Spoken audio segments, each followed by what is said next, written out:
Constitution club में हो रही इस बेहद ज़रूरी बहस में, डिबेट में आप सभी का बहुत बहुत स्वागत है। मेरा नाम सौरभ द्विवेदी है। मैं इंडिया टुडे हिंदी मैगज़ीन का और लल्लन टॉप का संपादक हूं और आज की इस बहस का मॉडरेटर भी।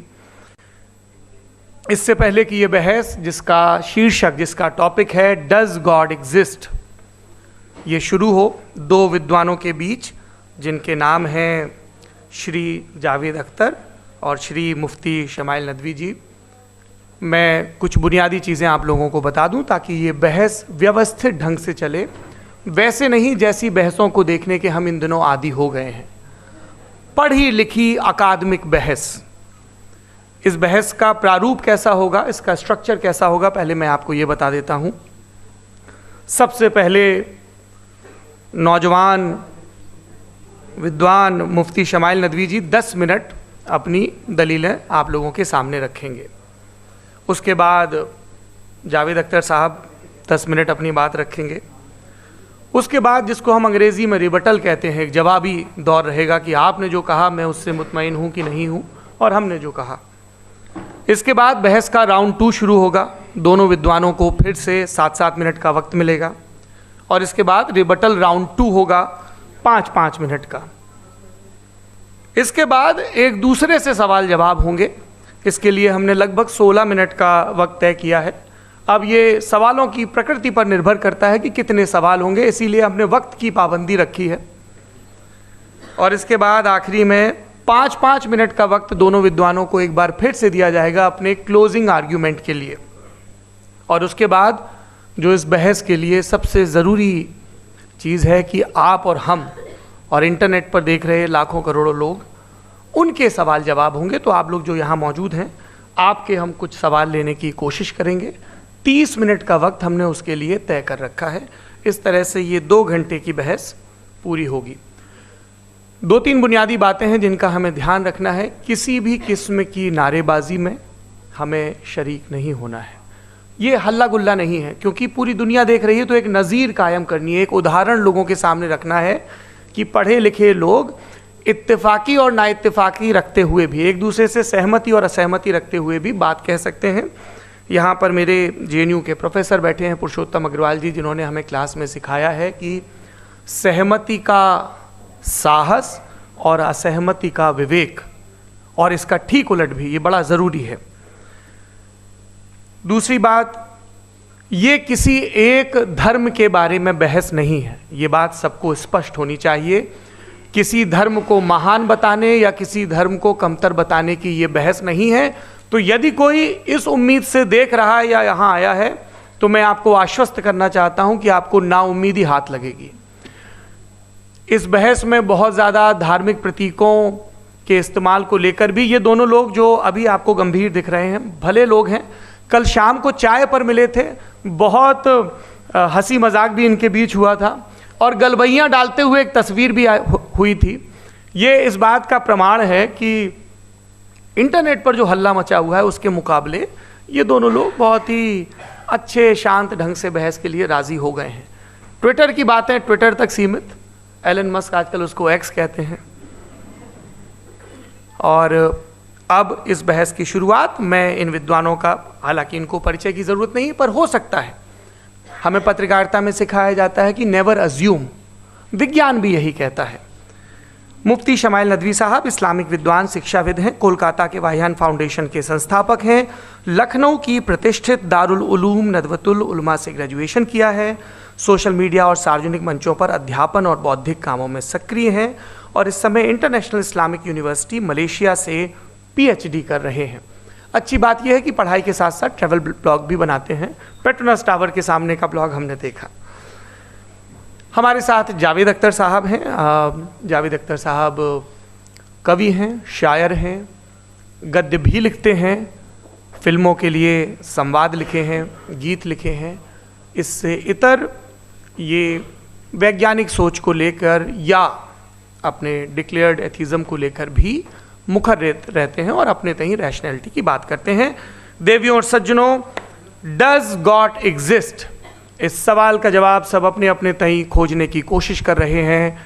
कोई इसको गॉड डैम पार्टिकल की खोज बताता है, कोई गॉड पार्टिकल की खोज बताता है, कोई हिग्स बोसान की खोज बताता है, कोई ये सवाल जवाब तलाशने की कोशिश करता है कि मास एग्जिस्टेंस में आखिर आया कैसे, हुआ क्या था, सृष्टि के पहले, समय के पहले क्या था। और कोई ये कहता है कि ये सारी खोजें जिस मस्तिष्क में हो रही हैं प्रकृति के क्रम में, वो कैसे विकसित हुआ। मैं उम्मीद करता हूँ कि हम आज इन बुनियादी सवालों के कुछ जवाब हासिल करने में कामयाब हों। मैं सबसे पहले मंच पर आमंत्रित कर रहा हूँ मुफ्ती शमाइल नदवी साहब को। आइए सर जी।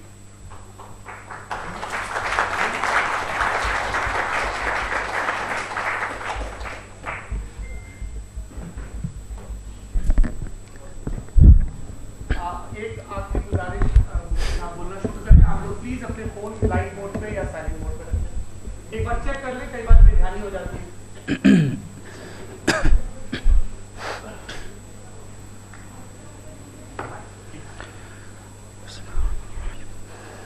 तमाम तारीफ़ें उस क्रिएटर के लिए जिसने इस यूनिवर्स को एक मकसद के तहत पैदा किया है। रिस्पेक्टेड जनाब जावेद अख्तर साहब, मिस्टर सौरभ द्विवेदी और respected audience, thank you all for being here today. आज की डिबेट में चूंकि हम बात करने वाले हैं डज गॉड एग्जिस्ट के टॉपिक पर, तो ये एक ऐसा टॉपिक है जिसके मुताल्लिक कोई भी डिसीजन लेने के लिए अलग अलग स्टैंडर्ड्स हो सकते हैं। लिहाजा डिबेट के शुरू में ये ज़रूरी है कि हम ये जान लें कि आज के इस टॉपिक में कौन सा स्टैंडर्ड सही होगा और कौन सा गलत होगा। सबसे पहला स्टैंडर्ड जिसे मैं समझता हूं कि हमारे रिस्पेक्टेड जनाब जावेद अख्तर साहब बड़ी तेज़ी के साथ उसकी तरफ लपकेंगे, वो है साइंस। जबकि साइंस दर हकीकत खुदा के एग्जिस्टेंस को डायरेक्टली साबित करने या उसके एग्जिस्टेंस को डिनाई करने के लिए स्टैंडर्ड नहीं बन सकती। और उसकी वजह क्या है, ये मैं नहीं कह रहा, ये वो लोग कह रहे हैं जो साइंस के एक्सपर्ट्स हैं। नेशनल एकेडमी ऑफ साइंस कहती है science doesn't have the processes to prove और disprove the existence of God. Why?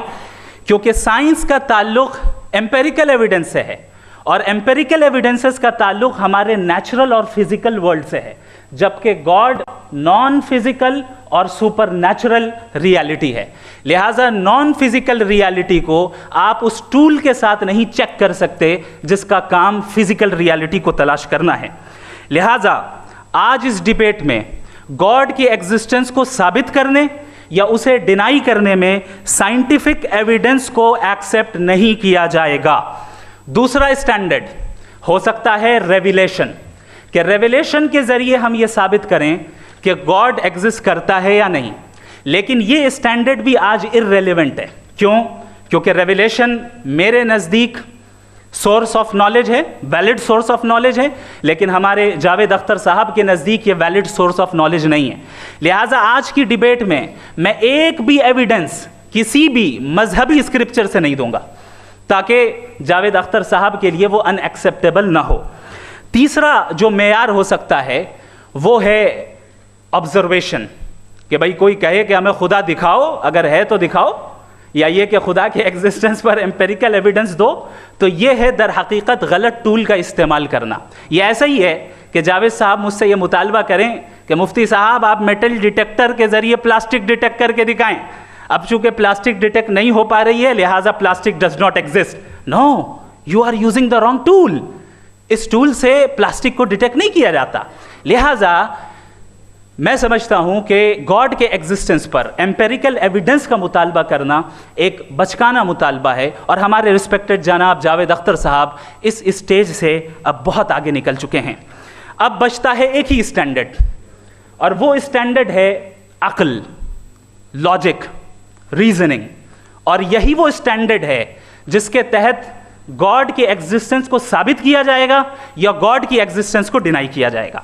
लेकिन चूंकि ये बहुत इंपॉर्टेंट और सेंसिटिव टॉपिक है, इसलिए लॉजिकल आर्ग्यूमेंट भी ऐसा होना चाहिए जो डेफिनेटिव हो, इनडेफिनेटिव ना हो, जो 2 और 2 4 की तरह बिल्कुल वाजे हो, जिसे लॉजिकली रिजेक्ट करना पॉसिबल नहीं हो।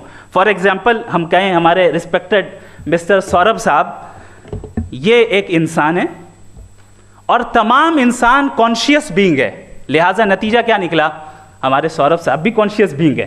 क्या ये इनडेफिनेट आर्ग्यूमेंट है या डेफिनेट आर्ग्यूमेंट है? ये डेफिनेट आर्ग्यूमेंट है, ये 2 और 2 की तरह वाजे है, इसमें किसी तरह जो है लॉजिकली इसको रिजेक्ट नहीं किया जा सकता। तो अगर आज हमारे जावेद अख्तर साहब ऐसी कोई अकली दलील और लॉजिकल एविडेंस दें खुदा के ना होने पर जो डेफिनेट भी हो, तो मैं ये ऐलान करता हूं कि यकीनन मैं उस एविडेंस को कबूल करूंगा और उस पर गौर करूंगा। लेकिन साथ में ये भी ऐलान कर देता हूं प्रेडिक्शन के तौर पर कि ऐसा कोई डेफिनेट आर्ग्यूमेंट कोई नहीं पेश कर सकता। दलील हम देंगे और डेफिनेटिव दलील देंगे, लॉजिकल दलील देंगे, ऐसी दलील देंगे जो एंटायर एथिस्टिक वर्ल्ड उसे रेफ्यूट नहीं कर सकती। चलें अब हम एक एग्जाम्पल सोचते हैं, एक सिनेरियो, सिंपल सिनेरियो, तमाम ऑडियंस से गुजारिश है, हम और आप एक आइसोलेटेड आइलैंड पर हैं, ऐसा आइलैंड जहां पे हमसे पहले कोई कभी नहीं गया। चलते चलते आपके सामने अचानक आपने देखा एक पिंक कलर की बॉल पड़ी हुई है। सबसे पहला सवाल आपके जहन में क्या आएगा कि ये बॉल यहां क्यों आई, कैसे आई, ये पिंक कलर की ही क्यों है, कोई और कलर भी हो सकता था, ये इसी शेप में क्यों है, कोई और शेप भी हो सकता था। नेचुरली आप इस तरफ पहुंचेंगे कि कोई ना कोई है जिसने इन स्पेसिफिक प्रॉपर्टीज के साथ इस बॉल को बनाया है और यहां पे रखा है। चूंकि आप जानते हैं कि ये जो बॉल है इसका एग्जिस्ट करना जरूरी नहीं है, ये एग्जिस्ट कर भी सकती थी, नहीं भी कर सकती थी, और एग्जिस्ट करना ही था तो किसी और फॉर्म में करती, किसी और कलर में करती। अब आप इस बॉल को एक्सपैंड करते चले जाएं, एक्सपैंड करते चले जाएं, एक्सपैंड करते चले जाएं, यहां तक कि ये बॉल यूनिवर्स के साइज की हो जाए। बताइए कि क्या साइज के बढ़ जाने से सवाल बदल जाएगा? हरगिज नहीं बदलेगा। अभी भी सवाल रहेगा, ये यूनिवर्स कहां से आया, इन स्पेसिफिक प्रॉपर्टीज के साथ कहां से आया, क्यों आया, किसने बनाया, ये सवाल उस वक्त भी वैलिड रहेगा। लेकिन ये सवाल अगर हम जनाब जावेद अख्तर साहब से करें तो चूंकि इनका वर्ल्ड व्यू एथिस्टिक है, और सिर्फ इनका नहीं, मतलब जितने भी एथिस्ट हैं और एथिस्टिक वर्ल्ड व्यू को रखने वाले से अगर आप ये सवाल करें कि ये यूनिवर्स कहाँ से आया, तो इनका जवाब या तो आर्ग्यूमेंट फ्रॉम इग्नोरेंस होगा या डॉगमेटिक होगा। या तो ये कहेंगे कि मुझे नहीं पता कि ये कहाँ से आया, लिहाजा गॉड डज नॉट एग्जिस्ट, ये आर्ग्यूमेंट फ्रॉम इग्नोरेंस है, या ये कहेंगे कि ये यूनिवर्स खुद ब खुद बन गया। इसका मतलब ये है कि उस बॉल को भी खुद ब खुद बन जाना चाहिए, लेकिन बॉल के ताल्लुक से ये एक्सप्लेनेशन एक्सेप्ट नहीं की जाएगी कि ये खुद ब खुद बन गई, लेकिन यूनिवर्स के ताल्लुक से कर दिया जाएगा। इसे हम दूसरे अल्फाज में डॉगमा भी कह सकते हैं। दूसरी चीज़, हमारे जावेद अख्तर साहब ज़रूर गॉड ऑफ गैप्स की मिसाल भी ज़रूर देंगे, और मिसाल देंगे कि पहले ज़माने में बिजलियाँ कड़कती थी तो लोगों ने किसी एक खुदा की तरफ, और बारिश होती थी तो दूसरे खुदा की तरफ मंसूब कर दिया, उनके पास दलील नहीं थी। ये हमारा वर्ल्ड व्यू है ही नहीं, ये हमारा वर्ल्ड व्यू है ही नहीं, क्योंकि नेचुरल फिनोमेना के प्रोसेस की इंटरप्रिटेशन को जान लेने से ये कहाँ से साबित हो गया कि गॉड एग्जिस्ट नहीं करता है। इस पर मैं इंशाअल्लाह अभी आगे बात करूँगा। आप हजरात ये भी देखेंगे, और मैं ये एक्सपेक्ट करता हूँ कि हमारे रिस्पेक्टेड जनाब जावेद अख्तर साहब ज़रूर इमोशनल आर्ग्यूमेंट्स भी देंगे, जो कि एक लॉजिकल फेलेसी है जब बात आती है ट्रुथ को डिसाइड करने में। क्यों? मिसाल के तौर पर वो कहेंगे कि अगर गॉड है तो ईविल क्यों एग्जिस्ट करता है, जबकि मैं कहता हूं ईविल का एग्जिस्ट करना गॉड के एग्जिस्ट करने की दलील है, उसके खिलाफ नहीं है। चूंकि अगर गॉड है तो हम सब उसके सामने अकाउंटेबल हैं, और अगर हम अकाउंटेबल हैं तो अकाउंटेबिलिटी के लिए ईविल का मौजूद होना जरूरी है, उसके बगैर हम अकाउंटेबल नहीं हो सकते। और अगर हम अकाउंटेबल नहीं हैं तो हम जनाब जावेद अख्तर साहब से पूछेंगे कि आप बताएं कि फिर सफरिंग इस दुनिया में क्यों है? अगर खुदा नहीं है तो सफरिंग क्यों है? और उन लोगों के जज्बे का क्या जिनके अंदर सफरिंग के बाद इंतकाम लेने का जज्बा पाया जाता है और वो इस दुनिया से ऐसे ही चले गए, क्या उनकी सारी तकलीफें बेकार चली जाएंगी? अब आ जाएं उसी एग्जाम्पल की तरफ कि बॉल, मुझसे अगर कोई पूछे इस बॉल को किसने बनाया और या इस एक्सपेंडेड बॉल को किसने बनाया, मैं कहूँगा कि चूंकि ये यूनिवर्स और इस यूनिवर्स की तमाम चीज़ें कॉन्टिंजेंट हैं। कॉन्टिंजेंट होने का मतलब ये होता है कि जो अपने एग्जिस्टेंस पे किसी के ऊपर डिपेंड करती हो, तो जाहिर है ये यूनिवर्स कॉन्टिंजेंट है। और अगर कोई चीज़ कॉन्टिंजेंट नहीं है तो मैं रिक्वेस्ट करूंगा कि मुझे दिखा दें कि कौन सी चीज़ यूनिवर्स में कॉन्टिंजेंट नहीं है, हम भी ज़रा गौर कर लें और हम भी देख लें। और जब कॉन्टिंजेंट चीज़ें मौजूद हैं तो फिलोसोफर्स की इस्तिलाह के मुताबिक, हम उस टर्मिनोलॉजी के मुताबिक हम उस जगह तक पहुंचते हैं और उस हस्ती तक पहुंचते हैं जिसे नेसेसरी बीइंग कहा जाता है, कि ये वो नेसेसरी बीइंग है जिसका मौजूद ना होना नामुमकिन हो। चूंकि अगर ये मौजूद ना हो तो सारी चीज़ें एग्जिस्टेंस में आएंगी ही नहीं, और ये सारी कॉन्टिंजेंट चीज़ें उसी के ऊपर डिपेंड करती हैं। अब अगर आप ये सवाल करते हैं कि फिर उस हस्ती को किसने बनाया, फिर उसका कॉज क्या है, फिर उसका कॉज क्या है, फिर उसका कॉज क्या है, और एंडलेसली चले जाएं, इसे हम कहते हैं इन्फिनिट रीग्रेस ऑफ कॉजेज, जो कि लॉजिकल फैलेसी है। कॉन्सेप्चुअली इन्फिनिटी पॉसिबल है। मिसाल के तौर पे न्यूमेरिकल्स 1 2 3 गिनते चले जाएं, इन्फिनिट नंबर्स हैं। मैं कॉन्सेप्चुअली बात नहीं कर रहा, प्रैक्टिकली रियलिटी में साबित करके दिखाएं कि infinite regress of causes possible है या नहीं। अगर पॉसिबल है तो हम मान लेंगे, मिसाल दे दें, और पॉसिबल नहीं है तो एक ही ऑप्शन बचता है जिसे हम कहते हैं नेसेसरी बीइंग। ऐसी नेसेसरी बीइंग जो इंडिपेंडेंट है, क्योंकि अगर वो डिपेंडेंट हुई तो वो नेसेसरी नहीं रहेगी। ऐसी इंडिपेंडेंट बीइंग जो इटर्नल है, अगर वो इटर्नल नहीं होगी, उसकी बिगिनिंग होगी तो वो खुद कॉन्टिंजेंट है। ऐसी बीइंग जो पावरफुल है, क्योंकि कॉन्टिंजेंट को एक्चुअलाइज करने के लिए पावर चाहिए। ऐसी बीइंग जो इंटेलिजेंट है और नॉलेजेबल है, क्योंकि ये यूनिवर्स स्पेसिफिक फॉर्म और स्पेसिफिक लॉज ऑफ नेचर के तहत प्रिसाइजली चल रहा है। Thank you. थैंक यू मुफ्ती साहब। मैं इन दलीलों के बाद जावेद अख्तर साहब से गुजारिश करूंगा, आप बैठ के बोलना चाहेंगे या वहाँ? जी।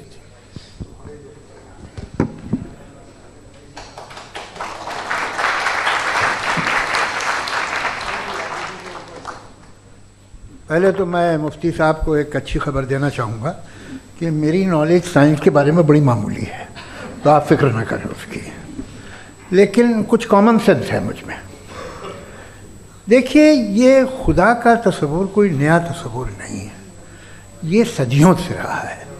ये कुछ रिलीजन 3000 साल पुराने होंगे, 4000 साल पुराने होंगे, लेकिन इंसान कोई 10,000 12,000 साल से एग्जिस्ट करता है होमोसेपियन की शक्ल में, और हमेशा कुछ ना कुछ मज़हब रहे।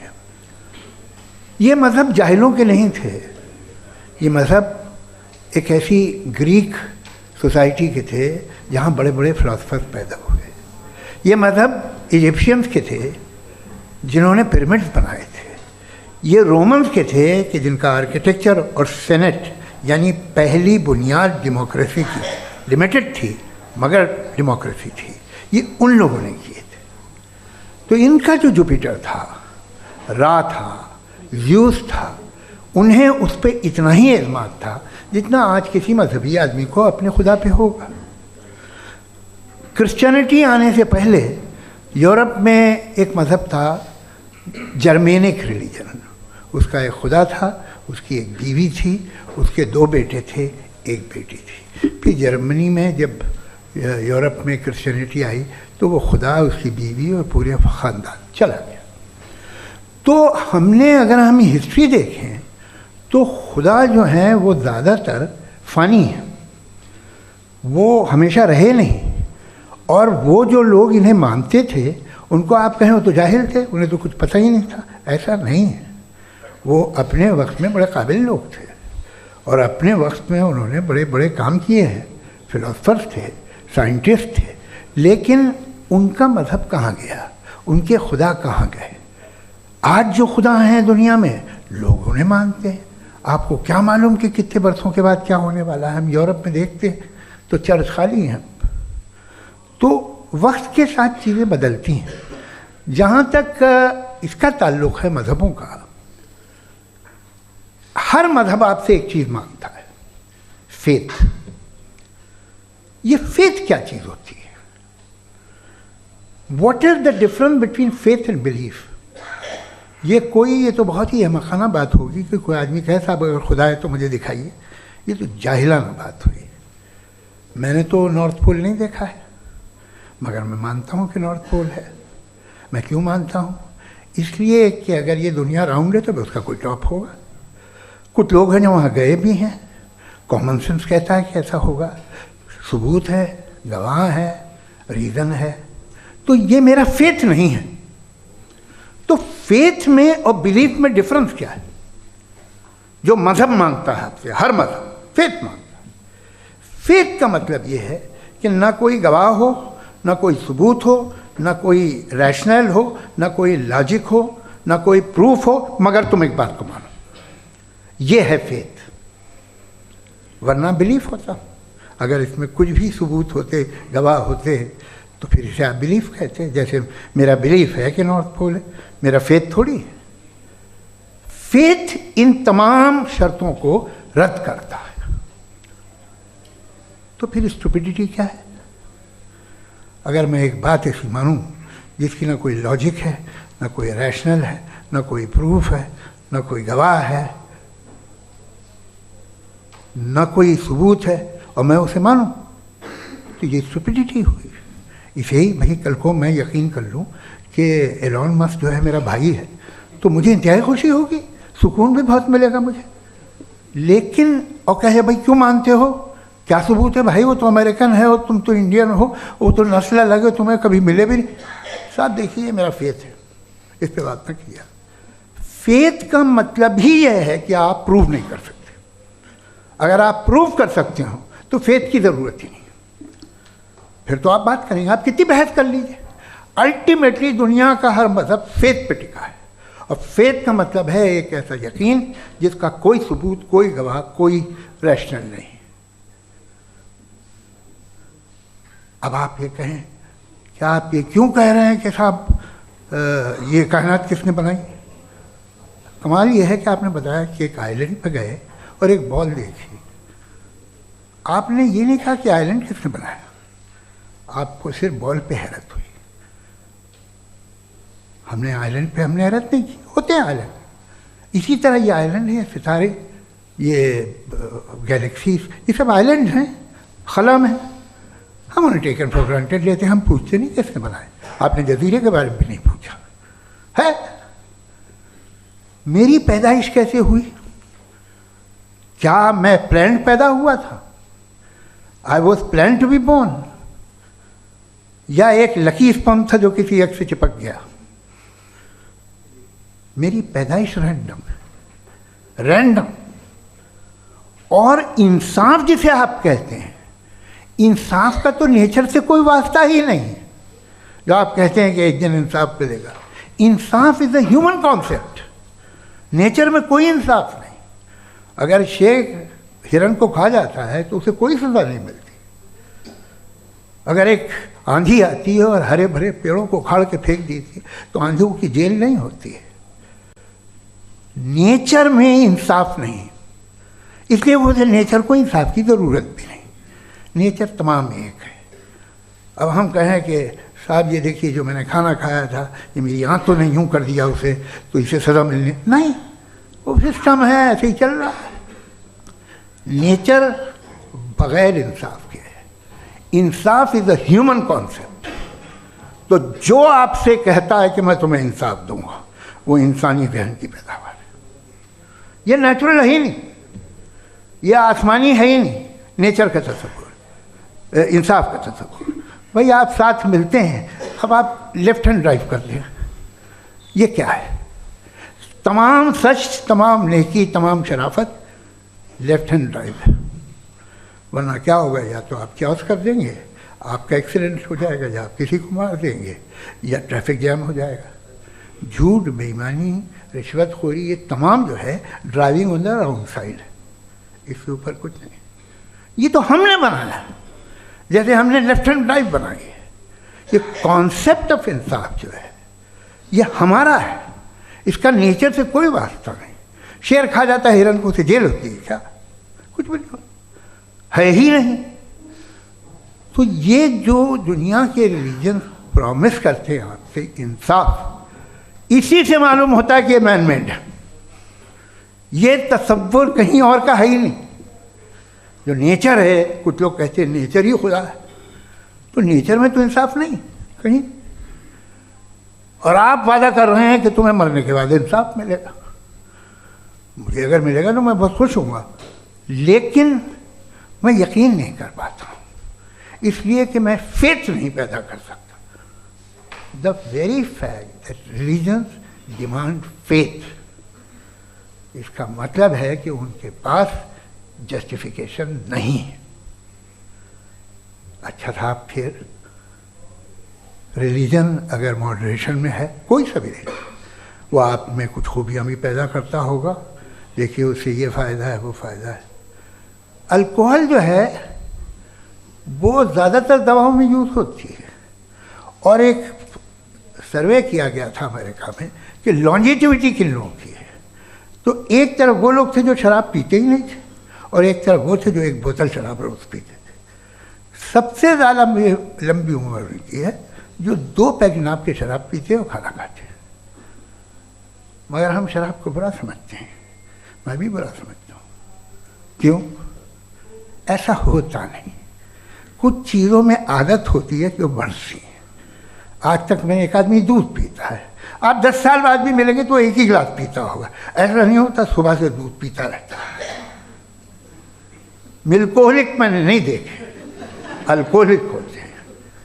ये टेंडेंसी है मजहब की कि वो बढ़ता है, जैसे कैंसर बढ़ता है, जैसे शराब बढ़ती है। कुछ लोग होंगे जो उसे सही तरह से यूज़ करते। मुझे यकीन है कि हमारे मुफ्ती साहब भी उनमें से एक हैं, इनसे बहुत खुशी हुई मुझे इनसे मिलकर। लेकिन कितने लोग हैं कि आज आप देखते हैं दुनिया में जो तबाहियाँ हैं, इनमें कितना हाथ है उन लोगों का जो बिलीवर कहते था मजहब ये नहीं कहता, ना कहता होगा, मगर जब ये मजहब पीते हैं तो ऐसे बिहेव करते हैं। थोड़ा सा अगर हो तो शायद बहुत अच्छी बात, लेकिन शराब थोड़ी सी नहीं रहती, उसमें टेंडेंसी है। पहले थोड़ा सा अगर 2-3 कैंसर के सेल हो ना बॉडी में तो आदमी सिम रहेगा, लेकिन वो 2-3 सेल नहीं रहते, वो मल्टीप्लाई होते हैं। जावेद साहब, टाइम पूरा हो गया। टाइम हो गया तो बस बात खत्म हो गई। अच्छा, मुझे कुछ और कहने को था भी नहीं। जी, मैं पहले जवाबी दौर के लिए इनवाइट कर रहा हूँ मुफ्ती साहब को। Your rebuttal round 1, you have 7 minutes.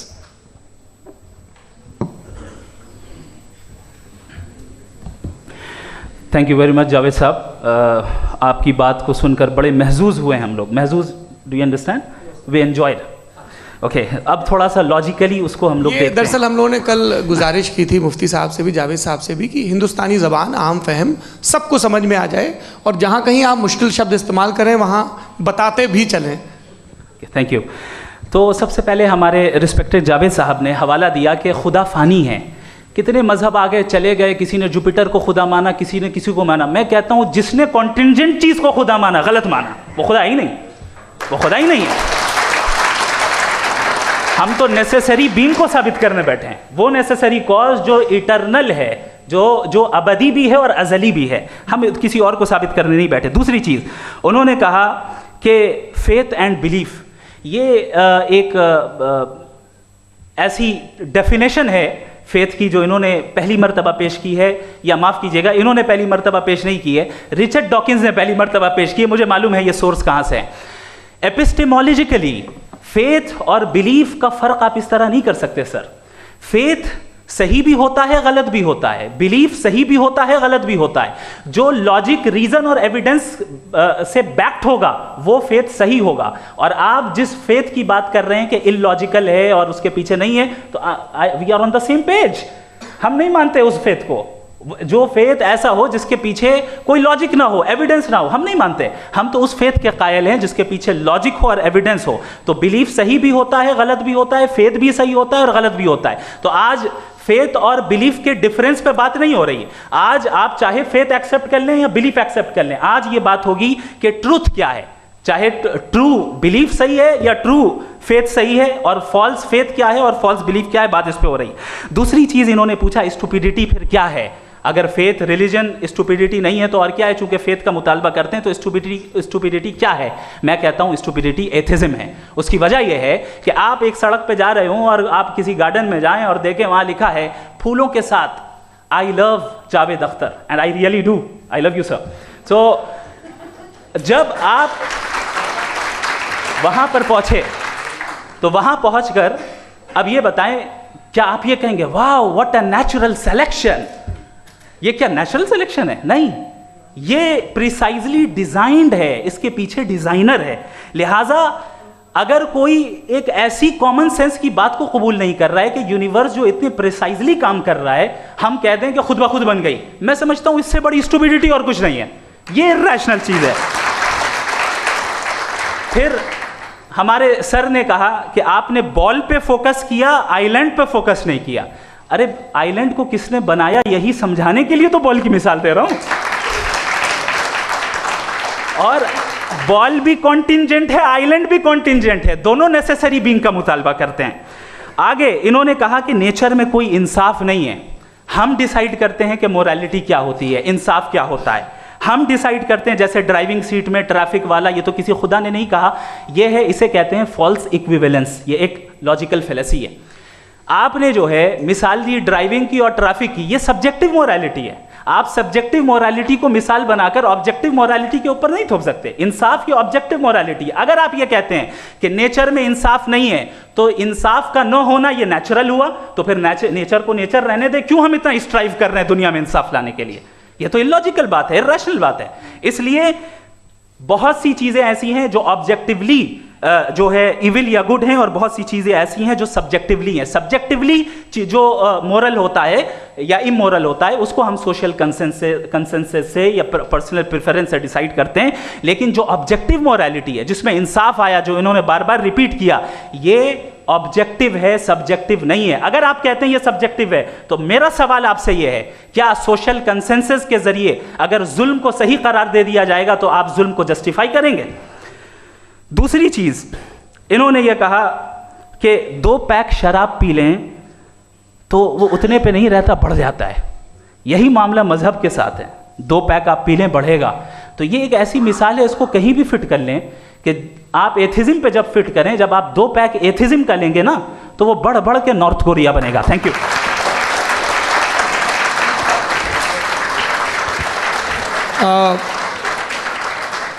First round की रिबटल के लिए मैं जावेद साहब को इनवाइट कर रहा हूं। आपके पास 7 मिनट का वक्त है, रीसेट कर दीजिएगा प्लीज़। मुझे इस बात की खुशी है कि मुफ्ती साहब ने भी मान लिया कि नेचर में कोई इंसाफ नहीं है। तो कोई भी चीज़ जो इंसान ने नहीं बनाई है उसमें इंसाफ नहीं होता है। एक बात मैं आपसे अर्ज़ करूँ, ज़रा पता लगा लीजिएगा, ये जो आप बाग में जाते हैं बेहद खूबसूरत फूल देखते हैं ना, इनमें से कोई नेचुरल नहीं है। ये सारे फूल क्रॉस करके बनाए गए हैं। जो जंगल में फूल होते हैं निहायत मामूली होते हैं। ये फूल इंसानों ने बनाए हैं। जो आप बाग में देख के वाह वाह कहते हैं, ये इंसानों के बनाए हुए हैं। डिफरेंट फूलों को क्रॉस करके, डेवलप करके, फिर क्रॉस करके इस तरह से बनाए गए। नेचुरल फ्लावर नहीं। किसी जंगल वीरान में जाके आप गुलाब के फूल नहीं देखेंगे। ये सब बनाए हुए इंसान ने, बहुत से काम इंसान ने किए।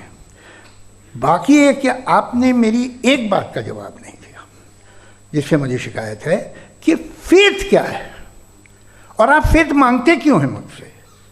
आप तो लॉजिकल हैं, आपके पास तो सारे रैशनल्स हैं, आपके पास सारे सबूत हैं, तो आपको फेथ की डिमांड क्यों करते हैं कि भाई तुम सरेंडर कर दो और सवाल मत करो?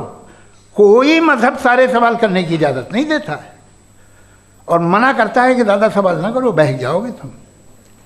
आप क्यों रोकते हैं? हकीकत यह है कि इंसानी तारीख क्या है। इंसानी तारीख ये है कि दुनिया में 2 तरह के लोग हुए हैं। एक वो जिन्होंने अपनी लाइल्मी की परस्तिश की है, दूसरे वो जिन्होंने अपनी इग्नोरेंस या लाइल्मी से झगड़ा किया है और मालूम किया है कि क्या है। ये जो आप कह रहे हैं, आज आप हैरान हैं कि भाई ये यूनिवर्स कैसे बनी। लोग हैरान थे कि सूरज डूबता है तो इधर से कैसे निकलता है। और आप एक कदम जाके हमेशा का मानने को तैयार है, एक कदम पीछे ही मान जाइए।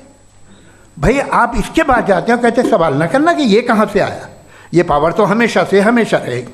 तो आप यूनिवर्स के बारे में मानने में क्या तकलीफ है? एक कदम पहले रुक जाइए। ये हमेशा से थी या नहीं थी, हमें मालूम नहीं है।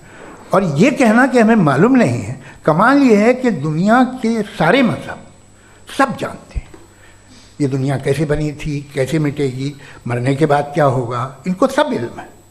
इनको किसी को डायनासोर होते थे पहले ये नहीं पता था, किसी को नहीं पता।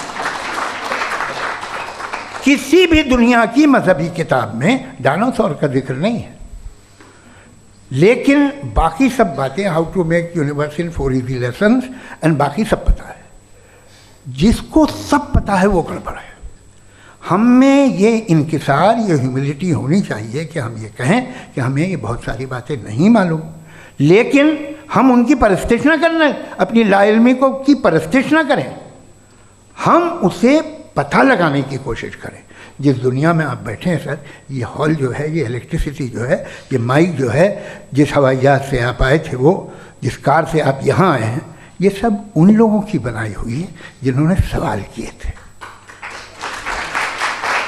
ये दुनिया जिसमें आप आज आराम से हैं, ये उन लोगों की बनाई है कि जिन्होंने सवाल किए थे। और हर स्टेज पे इन सवालों को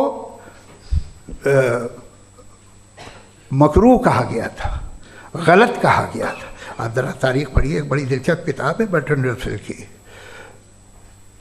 जिसमें उसने रिलीजन एंड साइंस कि कब से रिलीजन जो है साइंस के अगेंस्ट है। और हद तो ये है कि भाप के इंजन के खिलाफ थे, स्टीम इंजन के भी खिलाफ थे, और फतवे हुए उन पर, वेटिकन ने दिए। तो ये हमेशा, अभी जैसे ही ये राइट विंगर आते हैं अमेरिका में पावर में, तो वो जो अपना ये क्या बोलते हैं उसे, सीड क्या बोल रहे, सीड क्या जो, हाँ नहीं सीड जो होते हैं जिन पे जी, नहीं भाई, वो जो ह्यूमन बॉडी के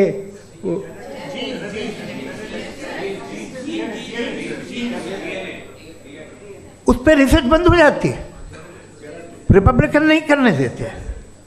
अरे भाई इतना डर क्या है तुम्हें? एक ज़माने में बहुत नाराज़ थे ये सारे मजहबी लोग कि ये इंसान तो इंसान बनाने की कोशिश कर रहा है। आपको क्या तकलीफ भाई, बना ले तो बना लेने दो, ये खौफ क्या है? और ये सब आज जो आप कह कर रहे हैं नामुमकिन है, ये कैसे हुआ? मुझे एक किस्सा याद आता है। जब मैं 6ठी क्लास में था तो मैं मैथमेटिक्स में बहुत वीक था, तो एक टीचर रख दिया गया, उसने 1 2 3 4 5 6 7 तो सिखा दिया मुझे। वो दिन मैं भूल नहीं सकता हूँ मुफ्ती साहब, जिस दिन उसने ये बताया कि 1/2 क्या होता है और 3/4 क्या होता है। मुझे ऐसा लगा कि मेरा सर बीच से फट जाएगा। यह आदमी कह रहा है कि जो दीवार के अंदर जाओ वॉक करते हुए।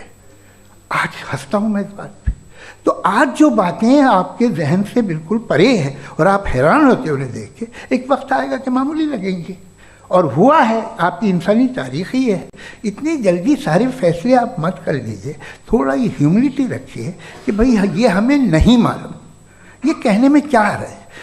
ये यूनिवर्स कहाँ तक फैली, ये कब से है और कब तक रहेगी, हमें नहीं मालूम। आपने फैसला कर लिया कब बनी। ये आपके हिसाब से कोई 14 बिलियन ईयर बनी जो समझा जाता है।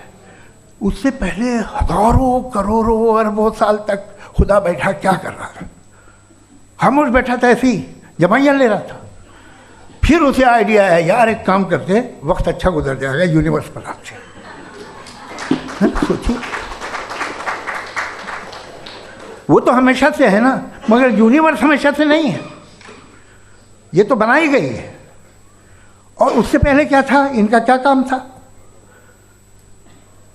कैसी बात है, ये बड़ा आसान है। जो बात हमें आज धीरे धीरे पता चली है, बरसों 2000 और 2500 साल पहले आपको किसी ने बता दिया कि क्या था, आप मान गए, और तब से वही मान रहे हैं जो 2500 साल पहले कहा गया था। सब कुछ बदल गया है, सॉल्व हो रही हैं चीज़ें। अभी साइंस बिल्कुल दावा नहीं करती, या कोई फिलोसफर ये दावा नहीं करता कि हमें सब मालूम, बल्कि वो कहता है कि हमें जितना मालूम होता है उससे ये मालूम होता है कि हमें कितना कम मालूम। तो हम अपनी जहालत से लड़े, उसकी परस्तिश न करें। जी, टाइम है। Thank you so much. मैं तर्कों की श्रृंखला में राउंड 2 के लिए मुफ्ती साहब को आमंत्रित कर रहा हूँ। आपके पास एक बार फिर से 7 मिनट का वक्त है। शुक्रिया। जनाब जावेद अख्तर साहब कई मर्तबा दोहरा रहे हैं कि फ़ेथ का मतलब बताइए, फ़ेथ का मतलब बताइए। मैंने बता दिया, फ़ेथ सही भी होता है, गलत भी होता है। और आज हम फ़ेथ पे बात नहीं कर रहे, हम ट्रुथ और डज गॉड एग्जिस्ट पे बात कर रहे हैं। क्या डज गॉड एग्जिस्ट, ये ट्रुथ यानी गॉड है या नहीं है, इसमें से दोनों ट्रुथ क्या है। अब आप उसे फेथ कह लें, बिलीफ कह लें, नॉट माई बिजनेस। उसके बाद आपने कहा कि भाई सवाल करने से मजहब रोकता है। मैं कहता हूं जो रोकता है वो रोकता होगा, मैं नहीं रोकता, बल्कि सवाल करें, सवाल करना चाहिए। सवाल कर करके तो हम आगे बढ़ते हैं, तरक्की करते हैं, और इसीलिए मैं आज यहाँ पे आया हूँ। लेकिन सवाल सिर्फ खुदा से नहीं होगा, आपसे भी होगा। सवाल एथिज्म से भी होगा, सवाल सिर्फ मजहब से नहीं होगा, सबसे होगा। और आज मैं सवाल करूंगा और उम्मीद है कि आप जवाब देंगे। अभी तक आपने वैसे कॉन्टिंजेंसी आर्गुमेंट का कोई जवाब नहीं दिया है। चलें, आपने कहा यूनिवर्स के बारे में इटर्नल क्यों नहीं बोल देते। ये चूंकि लॉजिकली पॉसिबल ही नहीं है कि यूनिवर्स इटर्नल हो। यूनिवर्स एक कॉन्टिंजेंट चीज़ है जो टाइम एंड स्पेस के पाबंद है, टाइम एंड स्पेस से बाउंड है। जो टाइम एंड स्पेस से बाउंड होगा वो कॉन्टिंजेंट होगा, जो कॉन्टिंजेंट होगा वो उसकी बिगिनिंग हुई होगी, जिसकी बिगिनिंग हुई होगी वो इटर्नल नहीं हो सकता। ये तो कॉमन सी बात है।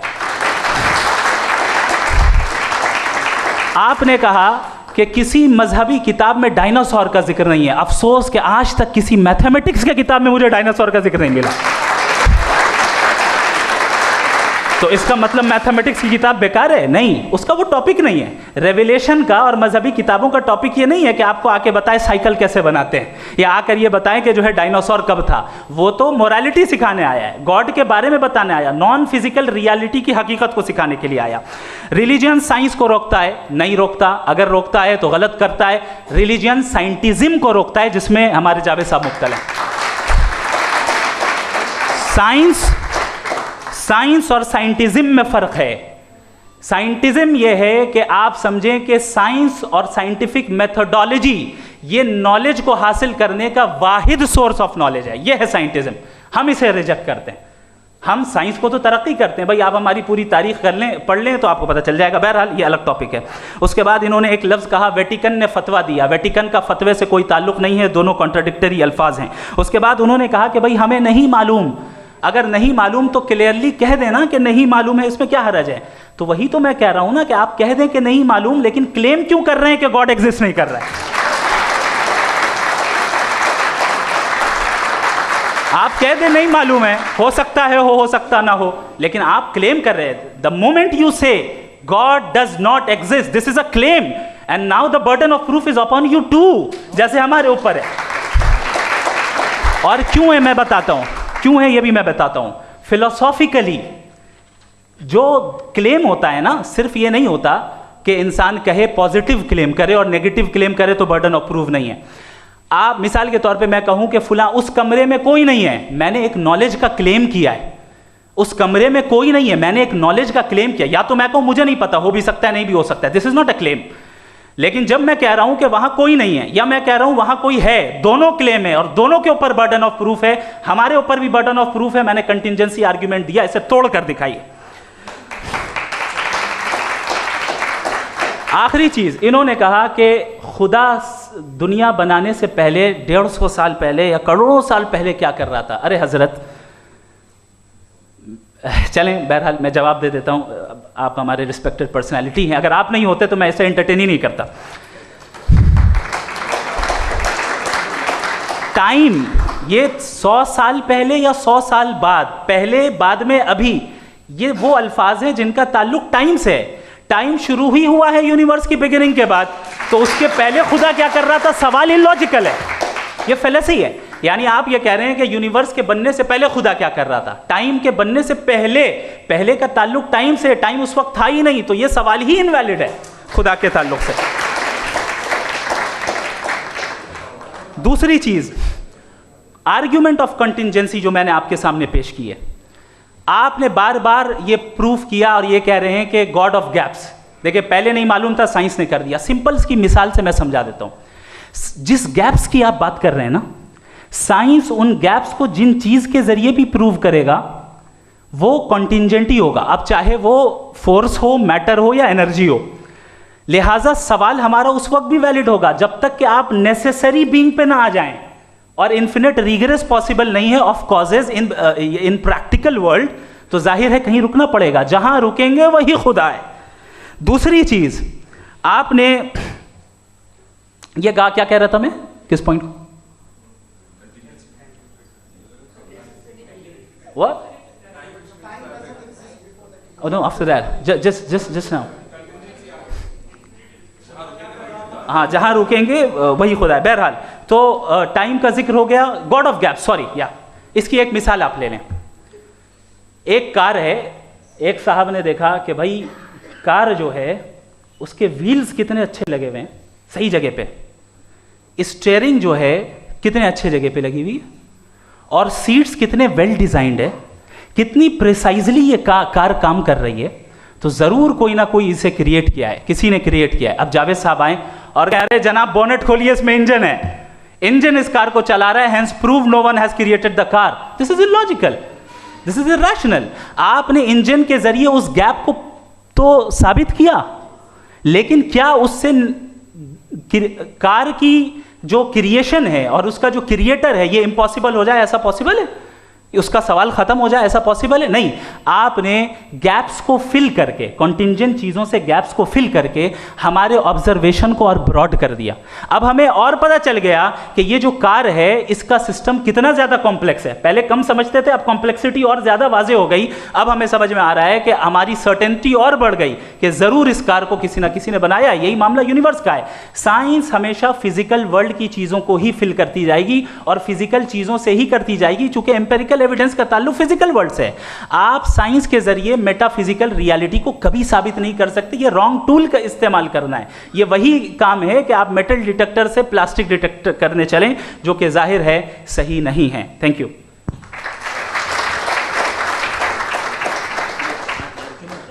जी, ये आर्ग्यूमेंट का राउंड 2 है। हाँ। 7 मिनट है। पहले तो मैं आपसे अर्ज करूं कि आपने कहा कि जब कायनात ही नहीं थी तो वक्त भी नहीं था, कुछ भी नहीं था। कैसे नहीं था? खुदा था, एक एग्जिस्टेंस तो था ना खुदा का। तो जब खुदा था तो वक्त भी होगा। ऐसा नहीं है कि कुछ भी नहीं था, खुदा था। अच्छा, बाकी एक आपने कहा साहब आप साबित कीजिए, आपके पास भी लॉजिक है या मेरे पास भी लॉजिक है। आप मेरा जिम्मेदारी नहीं है साबित करना कि खुदा है। बर्टन रसल ने बड़ी अच्छी बात कही। बर्टन रसल ने बड़ी अच्छी बात कही। मैं आपसे अगर ये दावा करूं कि एक चाय की केतली मरीख के चारों तरफ घूम रही है, मार्स के चारों तरफ, तो ये आपका काम नहीं है कि आप साबित करें कि कोई चाय की केतली नहीं है। ये मेरा काम है, मैंने दावा किया है। ये दावा तो मजहबी लोग करते हैं कि खुदा है। मैं क्यों साबित करूं कि नहीं है? जब तक आप मुझे कन्विंस नहीं कर देंगे मैं नहीं मानूंगा। आपकी जिम्मेदारी है, मेरी जिम्मेदारी नहीं है।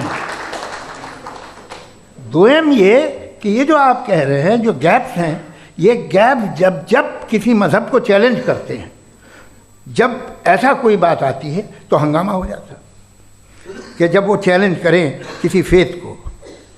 ये तमाम साइंस जो है इसे मुख्तलिफ जगहों पे मुख्तलिफ वक्तों में मज़हब ने रोकने की कोशिश की है। ये किताब है religion and science, Burton Russell की, पढ़िएगा, अच्छी लगेगी आपको। तारीख़ ही है साइंस, मज़हब की साइंस से उसका यही रिश्ता है। अच्छा, अब ये हम सोचें कि बहरहाल ये वजूद जो है मज़हब और ये बिलीव इन गॉड इंसान को बेहतर बना देता है।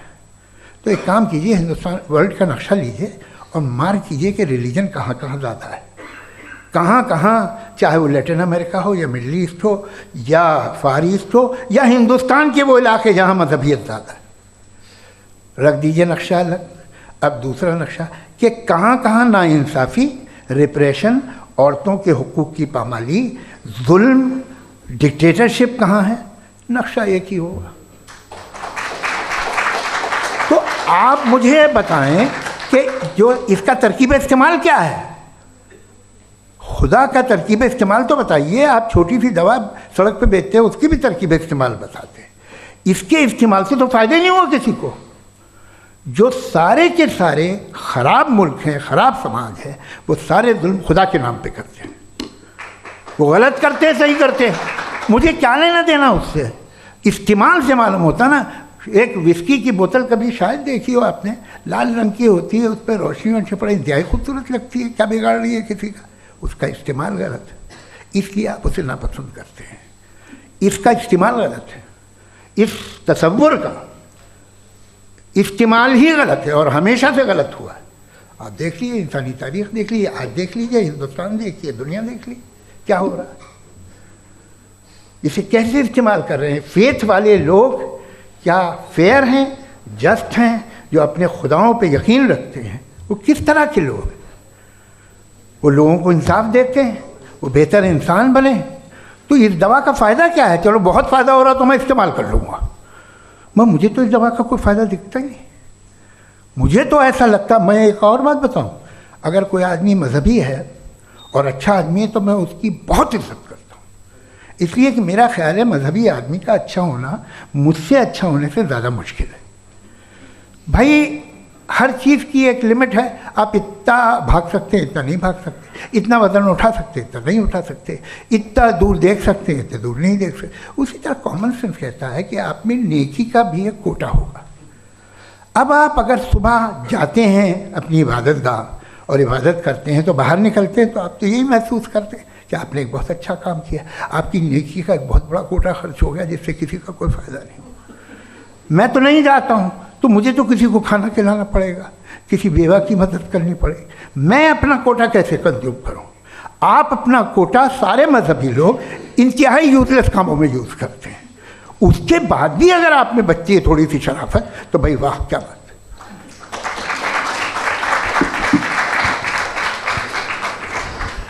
एक तो मुझे ये बात बहुत अच्छी लग रही है कि दोनों ही विद्वान समय को मानते हैं और बहुत समय से अपनी दलीलें और बाज़ दफ़ा समय से पहले अपनी तकरीरें पूरी करके अपनी अपनी कुर्सी पर बैठ रहे हैं। ये इस आर्ग्यूमेंट का राउंड 2 पूरा हुआ। अब रिबटल का राउंड 2 है और उसके बाद क्रॉस एग्जामिनेशन होगा। नहीं, आपका आर्ग्यूमेंट हो गया सर।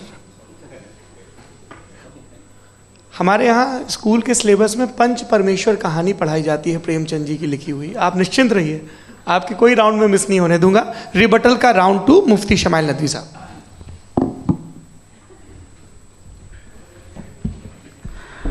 असल में जो हकीकी प्रॉब्लम है, असल प्रॉब्लम है वो ये है कि जावेद साहब के पास कॉन्सेप्ट ऑफ गॉड क्लियर नहीं है। इन्होंने कहा कि कायनात से पहले खुदा तो था, तब भी तो टाइम होगा। ये टाइम कायनात का हिस्सा है।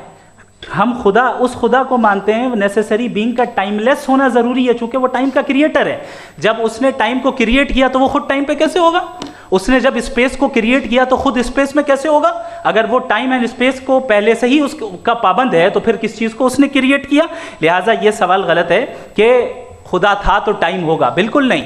टाइम के पाबंद हम हैं, खुदा नहीं है। हम फिजिकल वर्ल्ड से ताल्लुक़ रखते हैं, वो मेटाफिजिकल रियलिटी है। दूसरी चीज़ इन्होंने मिसाल दी कि चाय की केतली हवा में घूम रही होगी, और पता नहीं शायद वो बर्टन रसल का उन्होंने हवाला दिया। बहरहाल यही प्रॉब्लम है। प्रॉब्लम यही है कि हम चीज़ों के दरमियान डिफ्रेंशिएट नहीं कर पाते हैं। ये जो आपने मिसाल दी ये इमेजिनेशन है, और मैं जो साबित कर रहा हूँ वो लॉजिकल नेसेसिटी है। आप इमेजिन करने आए तो कुछ भी करें, जुपिटर में पिंक एलिफेंट होगा, यूनिकॉर्न होगा, करें, उससे कायनात पे क्या फ़र्क पड़ता है। उससे आप लॉजिकल नेसेसिटी साबित नहीं कर सकते। मैं तो उस प्राइम कॉज की बात कर रहा हूँ, उस नेसेसरी बीइंग की बात कर रहा हूँ जिसके बगैर इस कायनात का एग्जिस्टेंस मुमकिन नहीं है। दूसरी चीज़, मजहब को साइंस चैलेंज करती है वगैरह वगैरह, ये हमारा टॉपिक ही नहीं है। मैं इस पर बात करूँगा तो फिर मेरा वक्त चला जाएगा। मजहब के ऊपर चूँकि हमारी डिस्कशन नहीं है, साइंस को मजहब और बिलखुसूस मैं और हमारा वर्ल्ड व्यू कम से कम साइंस को पीछे नहीं करता है, साइंटिज्म की मजम्मत करता है। इसकी वजाहत मैंने पहले कर दी। दूसरी चीज़ इन्होंने कहा वर्ल्ड का नक्शा लीजिए, वर्ल्ड मैप लीजिए, 2 अलग अलग जगह की। हज़रत मैंने ये होमवर्क किया था और मैंने मिडिल ईस्ट का एक नक्शा लिया और यूरोप का एक नक्शा लिया, ये मजहबी इलाका और ये लिबरल और एथीस्ट इलाका। मुझे पता चला कि सबसे ज़्यादा रेप केसेस जो हैं वहाँ पर हैं।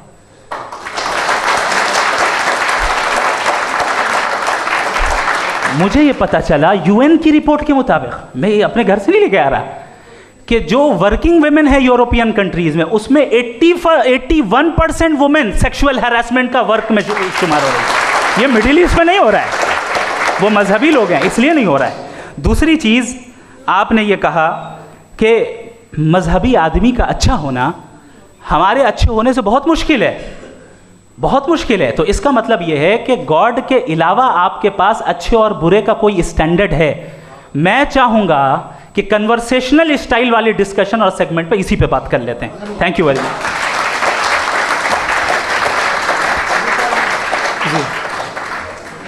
ये रिबटल का राउंड 2 है, आपके पास 5 मिनट का वक्त है और इसके बाद क्रॉस एग्जामिनेशन शुरू करेंगे। आप चाहें तो जो इन्होंने सवाल पूछे उनके जवाब आप रिबटल में भी दे सकते हैं। जी जी, देखिए पहले तो ये बात कि ये मिसाल गलत नहीं है, गलत है।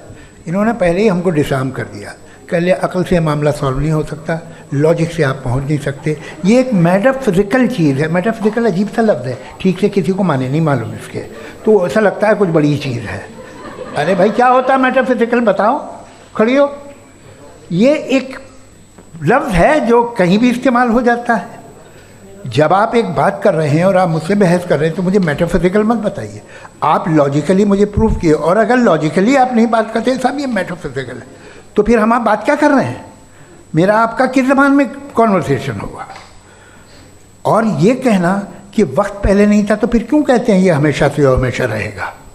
हमेशा वक्त है, तो आप कैसे कहते हैं वो हमेशा से है और हमेशा रहेगा? हमेशा का मतलब है कोई वक्त, अगर वक्त ही नहीं है तो हमेशा कैसे? बाहर वो रहेगा।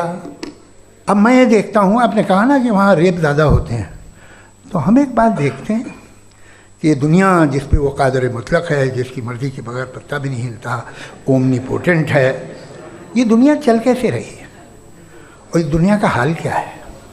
45,000 बच्चे जो 10 साल की उम्र से कम थे वो गाज़ा में मरे। भूख से काला हांडी में बच्चे मरते हैं और डिप्थेरिया से मरते हैं। डिप्थेरिया अजीब मर्ज है, गले में जाली बनना शुरू होती है, बच्चा नीला हो जाता है, गरीब का बच्चा, इसलिए कि पास इलाज नहीं। ये कादर मुतलक है जो चाहे कर दे, इससे आप दुआएं मांगते हैं हमारी ये काम कर दे वो कर दे, तो इसका मतलब डे टू डे लाइफ में वो इंटरफेयर करता है और ये देख रहा है वो। अगर वो वाकई भी है फॉर डिस्कशन सेक, तो मैं जब दुनिया देखता हूँ तो मेरे दिल में उसके लिए कोई इज्जत नहीं पैदा होती। ये क्या कर रहे हो तुम पूरे ऑल पावरफुल हो, ओमनीपोटेंट हो, ओमनी प्रेजेंट हो। तुम तो वहाँ गाज़ा में रहे होगे ना, तुम हर जगह हो। तुम देख रहे थे कि बच्चे की कैसे धज्जियाँ उड़ रही, तुम देख रहे थे और तुम चाहते हो मैं तुम्हारी परस्तिश करूँगा, तुम हो भी।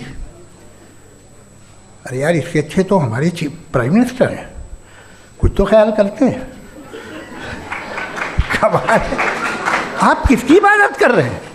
अगर वो है भी, ये दुनिया नाइंसाफ़ी से, जुल्म से, जबर से, तशद्दुद से भरी हुई। और आप ये मत कहिएगा कि वो देख रहा है और वो बताएगा एक दिन। अगर वो देख रहा है और इंटरफेयर नहीं करता तो आप दुआ क्यों मांगते? आप कहते हैं मेरा ये काम करा दे, इसके मतलब है वो दखल दे सकता है, वो आपको नौकरी दिलवा सकता है, भले दूसरे आदमी को न मिले, मगर आपका काम कर देगा चूँकि आपने दुआ मांगी है। तो जब वो आपको नौकरी दिला सकता है, लड़की की शादी कर सकता है, बेटे को ग्रीन कार्ड दिलवा सकता है, तो कम से कम ये जो मर रहे हैं बच्चे इनको रोक दे, कुछ तो करे। मुझे तो दुनिया में इस दुनिया का कोई मालिक है, इसका ओमनीपोटेंट कोई रूलर है और ये दुनिया ऐसी चल रही है। मैं तो चाहूँगा कि भाई ना हो, अगर हो तो बड़ी शर्मिंदगी की बात है। शुक्रिया।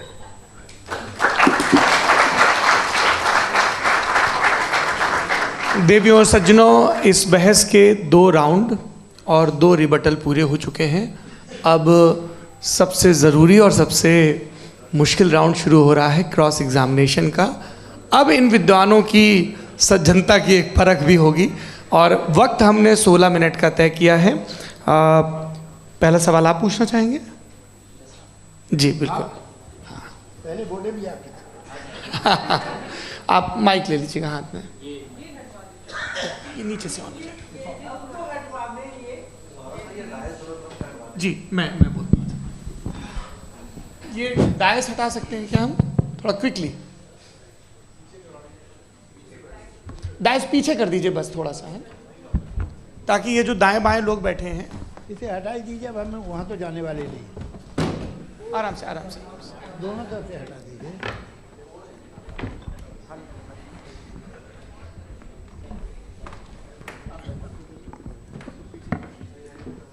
इस बीच आप लोग भी अपने अपने सवाल तैयार कर लें। ये ध्यान रखेंगे कि मैं यहाँ से सवाल लूँगा, आप लोगों को अपना हाथ ऊपर करना है, अपना नाम बताना है और अधिकतम 3 वाक्यों में अपना सवाल पूरा करना है। कई लोग सवाल की जगह भाषण देने लगते हैं, उससे आज बचना है। जी मुफ्ती साहब, पहला सवाल आपका, 16 मिनट हैं, हम दोनों लोगों के सवाल लेंगे। जी जी बहुत शुक्रिया। आपकी जो अभी बात हुई बहुत अहम थी, मैं इसको चाहूँगा कि आगे डिस्कस करूँ, लेकिन चूँकि अभी ये वो सेगमेंट है क्रॉस एग्जामिनेशन, तो सबसे पहला सवाल आपसे ये है कि जो मैं इतनी देर से कॉन्टिंजेंसी आर्ग्यूमेंट आपको बता रहा था, ये अकल से ही बता रहा था हजरत, आप ये बताएं कि आप इन्फिनिट रीग्रेस ऑफ कॉजेज को पॉसिबल मानते हैं या नेसेसरी बीइंग के एग्जिस्टेंस को सही समझते हैं? चूँकि 2 ही ऑप्शन हो सकता है, आप ये बताएं। देखिए, आपको मैं ईमानदारी से बात करूं, एक तो मैं कॉन्टिजेंसी वर्ड ठीक से समझता नहीं, और इस वक्त भी जो आपने अंग्रेज़ी के अल्फाज इस्तेमाल किए वो ज़रा थोड़े से मुझे डिफ़िकल्ट और कॉम्प्लिकेटेड लगे, तो आप ज़रा सिंपल ज़बान में सवाल कर सकते हैं? बिल्कुल कर सकता हूँ जी। यूनिवर्स की हर चीज़ कॉन्टिंजेंट होने का मतलब ये है कि वो अपने एग्जिस्टेंस में किसी के ऊपर डिपेंडेड है। जो भी चीज़ डिपेंडेड होगी वो चीज़ इंडिपेंडेंट नहीं हो सकती, तो उसका कोई ना कोई कॉज होगा। तो अब आप क्या समझते हैं कि ये इन्फिनिट रीग्रेस है, यानी कॉज पर कॉज, कॉज पर कॉज, कॉज पर कॉज, और कभी कोई यानी ये एंडलेसली चलता रहा? क्योंकि अगर ऐसा होगा तो हम तो एग्जिस्टेंस में आते ही नहीं। लॉजिकली ये मुत्तफक अलैह चीज़ है, मुत्तफक अलैह, अग्रीड अपॉन। इस पे हमने एग्री किया था कि मुश्किल शब्द आएगा तो अर्थ बताना पड़ेगा। तो इन्फिनिट रीग्रेस तो पॉसिबल नहीं है, तो कहीं ना कहीं आपको रुकना पड़ेगा ऐसे नेसेसरी बीइंग पर। नहीं, कोई ज़रूरत नहीं रुकने की। किसने कहा आप रुकना पड़ेगा? आप रुकते हैं खुदा पे, आप नहीं रुकते। आप कहते हैं वो हमेशा से, जब उस वक्त से जब वक्त नहीं था। आप कहाँ रुकते हैं कि अब हुआ था वो? आप नहीं कहते। हम क्यों नहीं मान सकते कि यूनिवर्स जो है और बल्कि मल्टीवर्सेस जो है वो हमेशा से हैं, वो बनती हैं, बिगड़ती हैं। एक हमारे यहाँ एक चीज़ है ब्लैक होल, वो समेट लेता है वापस, फिर ब्लास्ट होता है, फिर फैल जाता है। और इसमें हमारी तो खैर कोई औकात ही नहीं है इंसान की। एक छोटे से ज़र्रे पे हम 50-60 साल की उम्र रखते हैं, जो करोड़ों अरबों साल की कायनात है उसमें, और पैदा भी नहायत ही बेहुदा वजह से हुए थे। तो इसमें ये सोचना कि इसकी वजूहात और ये क्यों है, ये डिपेंडेंट है, ये हम देख रहे हैं, क्या मालूम। आप सोचिए कि ये जो फैल रही है कायनात, ये कहाँ फैल रही है, ये कहाँ जा रही है, और ये फैल क्यों रही है? अरे बना ली थी तुमने, रुको भैया, हाँ काफ़ी है। ये फैल क्यों रही है?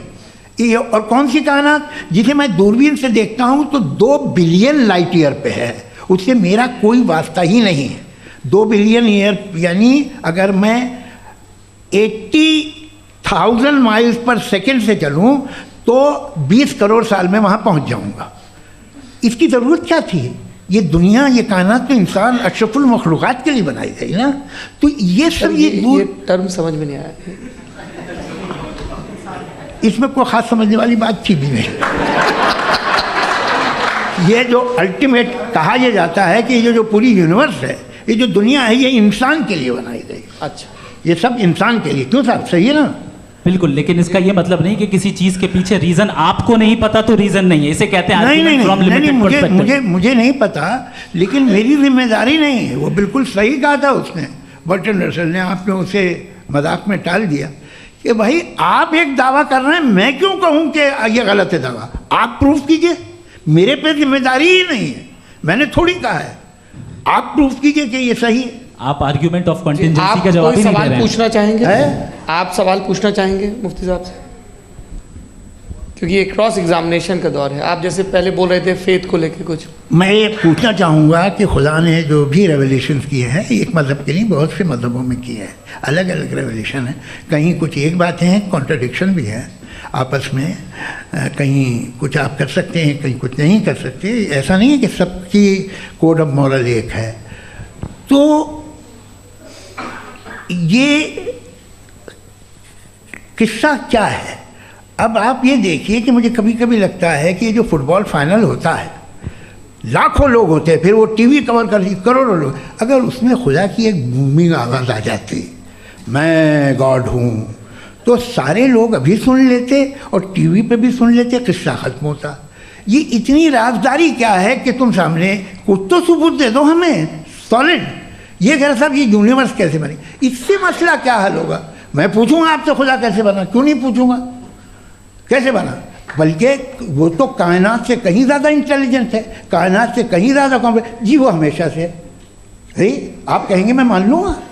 अच्छा, दोयम वो कादिर मुतलक, यानी कादिर मुतलक का मतलब ओमनीपोटेंट, वो जो चाहे कर सकता है। आपको नौकरी दिलवा सकता है, आपकी अच्छी जगह शादी करवा सकता है, आपके पड़ोसी का मुकदमा हरवा सकता है, आपको जिता सकता है, सब काम करता है। थोड़ा सा माइक क्लोज जी। वो इस दुनिया को चला कैसे रहा है?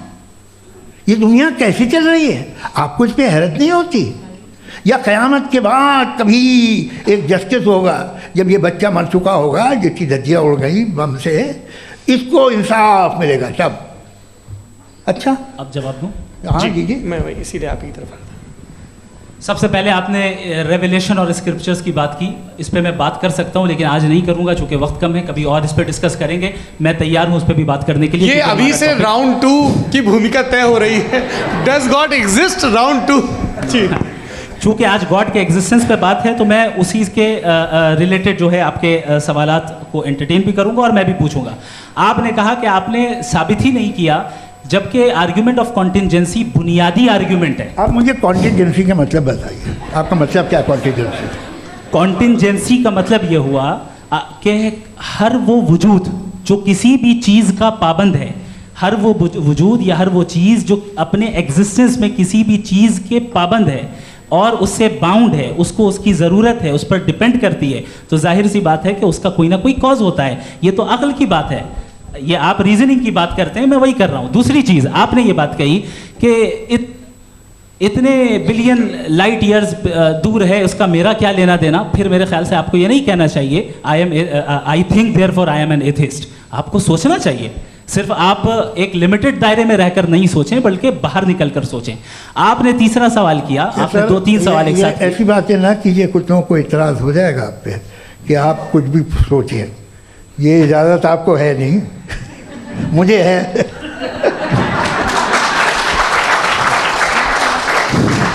जी, आपने प्रॉब्लम ऑफ इविल के ताल्लुक से सवाल किया और बार बार आप एक लफ्ज़ रिपीट कर रहे हैं कि ओमनीपोटेंट गॉड है, ऑल पावरफुल गॉड है। यही तो दरअसल समझना है कि गॉड का कॉन्सेप्ट क्या है। प्रॉब्लम ऑफ इविल जो है, प्रॉब्लम ऑफ इविल दर हकीकत 2 असम्पशंस पर कायम है। अगर आप इन 2 असम्पशंस को समझ जाएं तो ये प्रॉब्लम नहीं रहेगी, आर्ग्यूमेंट आपको समझ में आ जाएगी कि ये कोलैप्स कर जाता है। पॉइंट नंबर 1, यानी जो आपका सबसे पहला फॉल्स असम्पशन है कि गॉड मर्सीफुल है, ओमनीपोटेंट है, दुनिया में जुल्म हो रहा है। लेकिन आपको ये समझना चाहिए कि हमारे वर्ल्ड व्यू के मुताबिक गॉड सिर्फ ओमनीपोटेंट और सिर्फ मर्सीफुल नहीं है, बल्कि वो ऑल वाइज भी है और वो ऑल नोइंग भी है। उसके हर काम के पीछे हिकमत और विजडम है। ये कोई ज़रूरी नहीं है कि वो हिकमत और विजडम आपको समझ में आए या मुझे समझ में आए।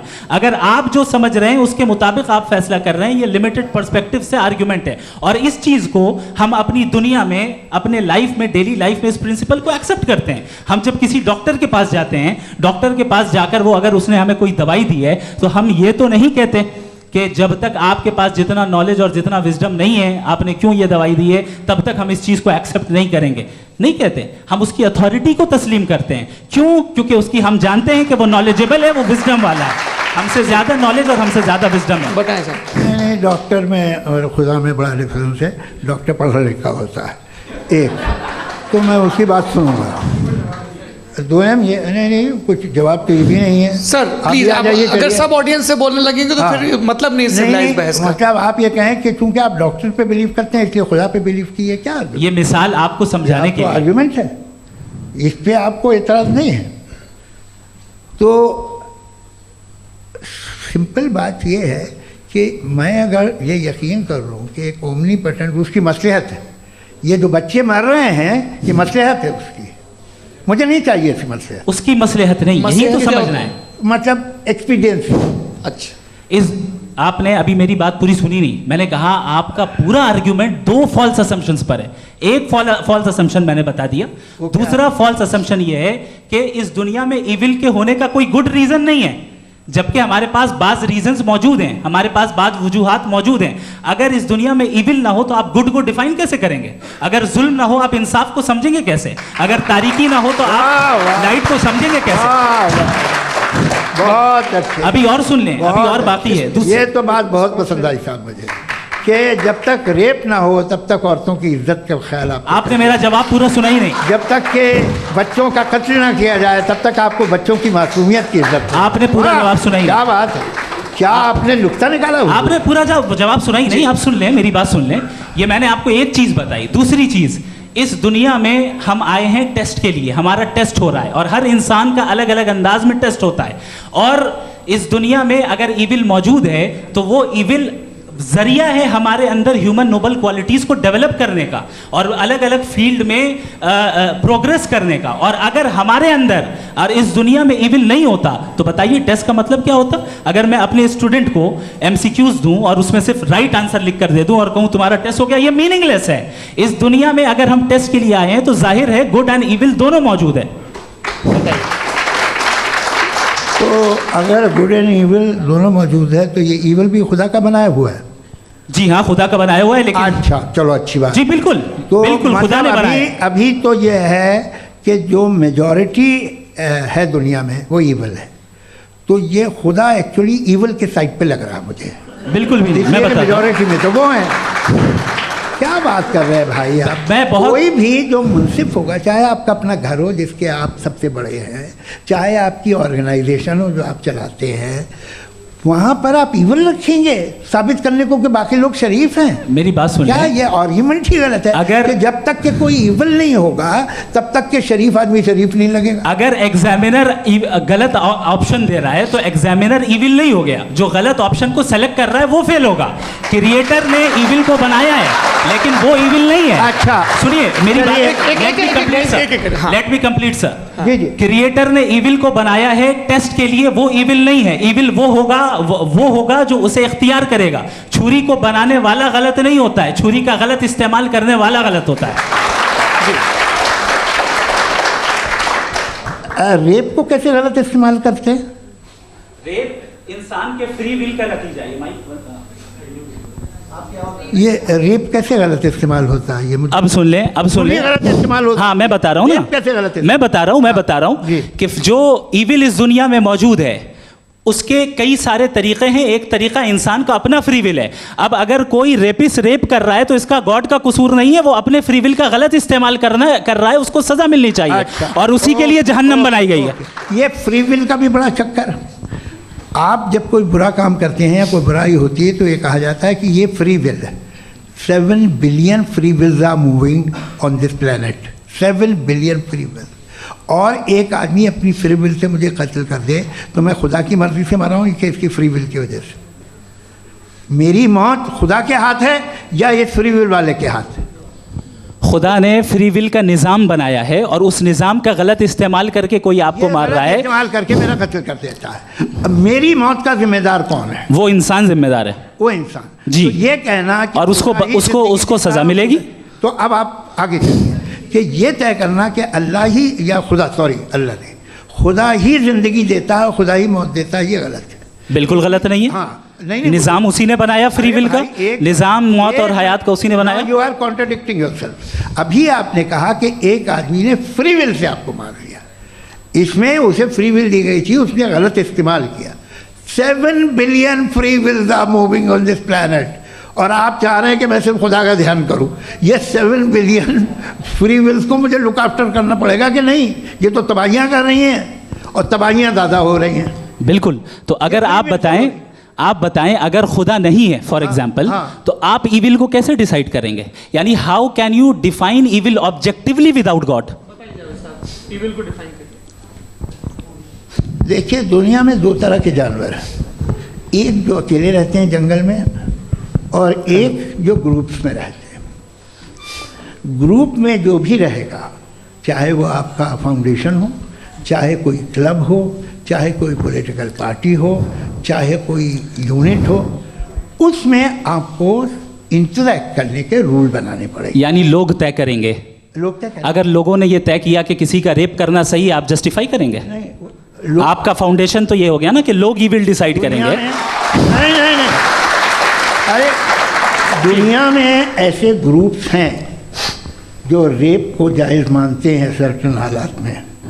मैं डिटेल में नहीं जानूंगा, आप भी जानते हैं। ये जो आईसिस वाले थे जिन्होंने क्या किया था, तो उन्होंने क्या किया उसका खुदा से कोई ताल्लुक नहीं है सर। मैंने सिंपल सवाल किया कि ईविल को आप डिफाइन करते कैसे हैं? आइए वापस आइए जी। आप साथ में तभी रह सकते हैं जब कुछ आप ऐसे उसूल डेवलप करें जिसमें हर एक का बेसिक तहफ़्फ़ुज़, हर एक का बेसिक राइट हो और हर एक को कोई आराम मिले। यही तरीक़ा है किसी भी ऑर्गेनाइजेशन जिसमें एक से ज़्यादा लोग हैं और वो ऐसे चलती है ज़िंदगी। उसमें अगर आप गड़बड़ करेंगे तो तबाही होगी, नुकसान होगा, बर्बादियाँ आएंगी। और अगर उसमें आप घर ले लीजिए ना, एक हस्बैंड है, एक वाइफ है, बच्चे हैं, वालदा भी हैं, 2 बहनें भी हैं, एक भाई भी है। अब इसमें कोई निज़ाम आपको चाहिए साथ में रहने का, और एक दूसरे पे भरोसा रहे, एक दूसरे के बहीख्वाह हों, एक दूसरे की मदद करें, ऐसी ज़िंदगी। सर आपकी बात आ गई। आप ये कह रहे हैं कि लोग डिसाइड करेंगे क्या सही है क्या गलत है, यही है? मेजॉरिटी डिसाइड करेगी क्या सही है क्या गलत है? अरे भाई बिल्कुल। मेजॉरिटी अगर ये कहे कि नाजी जर्मनी के साथ जिस तरह मेजॉरिटी थी कि जेनोसाइड करना सही, आप जस्टिफाई करेंगे? उस वक्त आपका ये सवाल सिर्फ उसके बाद क्लोजिंग। हाँ, उस वक्त प्लेनेट पे जो लोग थे, उनमें कितने लोग हिटलर को सही समझते? अच्छा, प्लेनेट की मेजॉरिटी तय करेगी, सोसाइटी की नहीं। प्लेनेट की मेजॉरिटी गॉड के एग्जिस्टेंस को सही मानती है, आप क्यों नहीं मानते?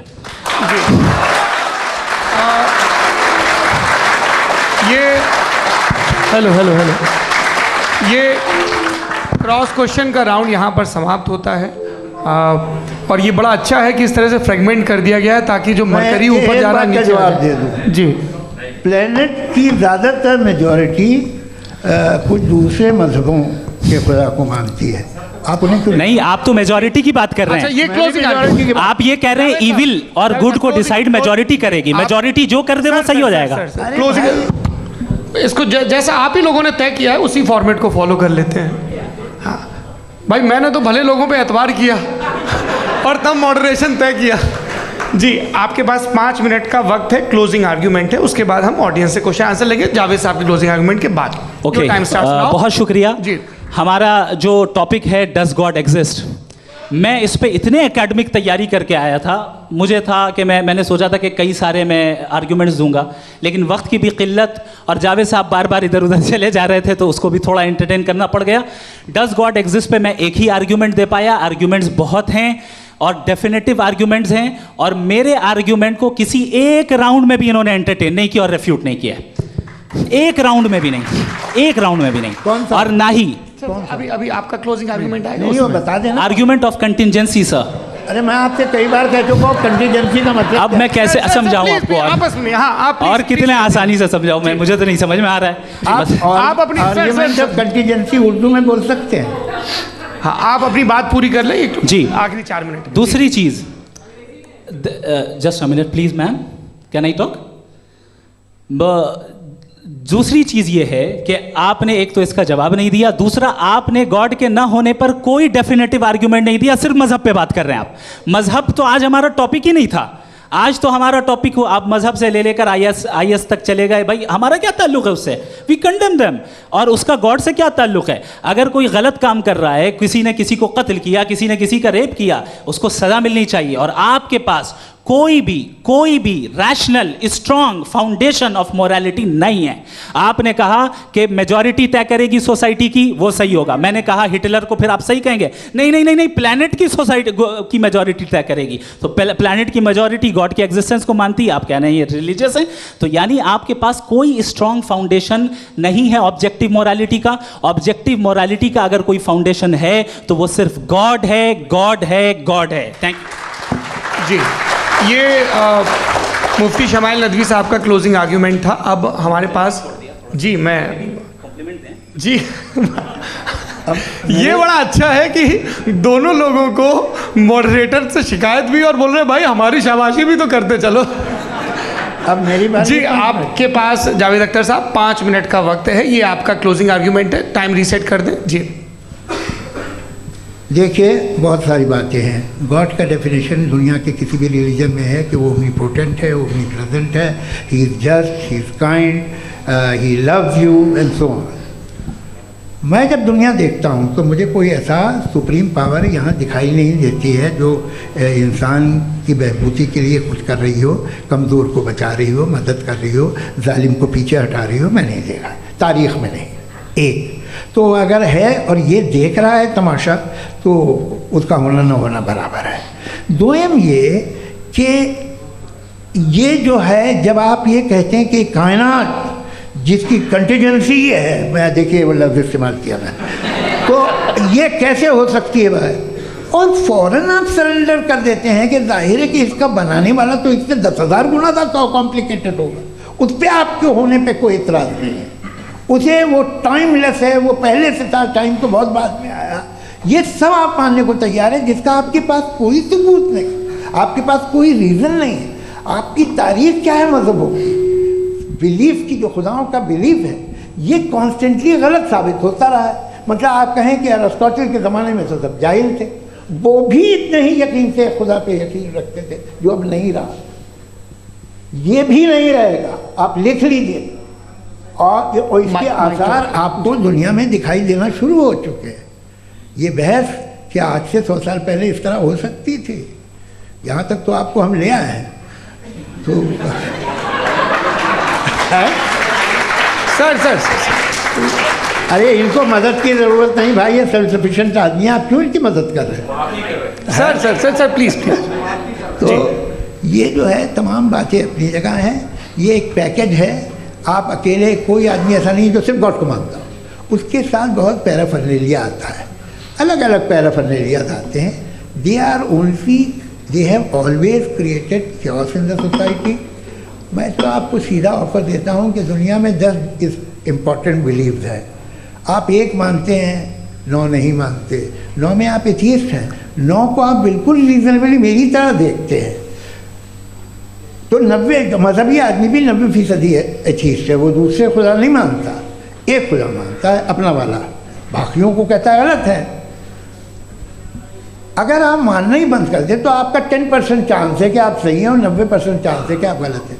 मेरा मशवरा है आप मानना छोड़ दिए तो 50% चांस होगा कि आप सही हैं और 50% चांस होगा, 40% आप गेन करेंगे बाय बिकमिंग एथियस्ट।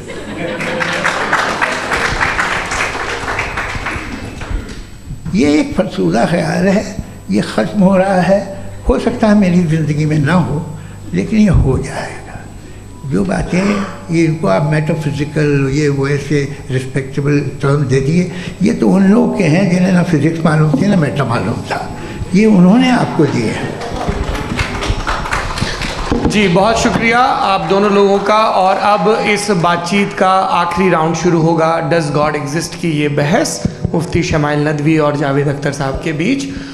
आप लोग अपने अपने हाथ ऊपर करेंगे, मैं यहाँ से तय करूँगा। और माइक हमारे पास है क्या? एक ही माइक है ऑडियंस के लिए? 2 माइक है, एक इस तरफ एक इस तरफ, ठीक है।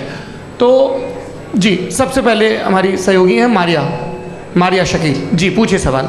थोड़ा सा रुकेंगे ताकि कैमरे का फ्रेम आप पर आ जाए, आपकी तो प्रैक्टिस है टीवी की। जी नदवी साहब, मैं खुदा को मानती हूँ पहले मैं इसी प्रमाइस से शुरू कर रही हूँ और ये बता रही हूँ आपको, मैं मानती हूँ, लेकिन कुछ सवाल हैं जो जावेद साहब ने उठाया, उसका जवाब आपको देना चाहिए।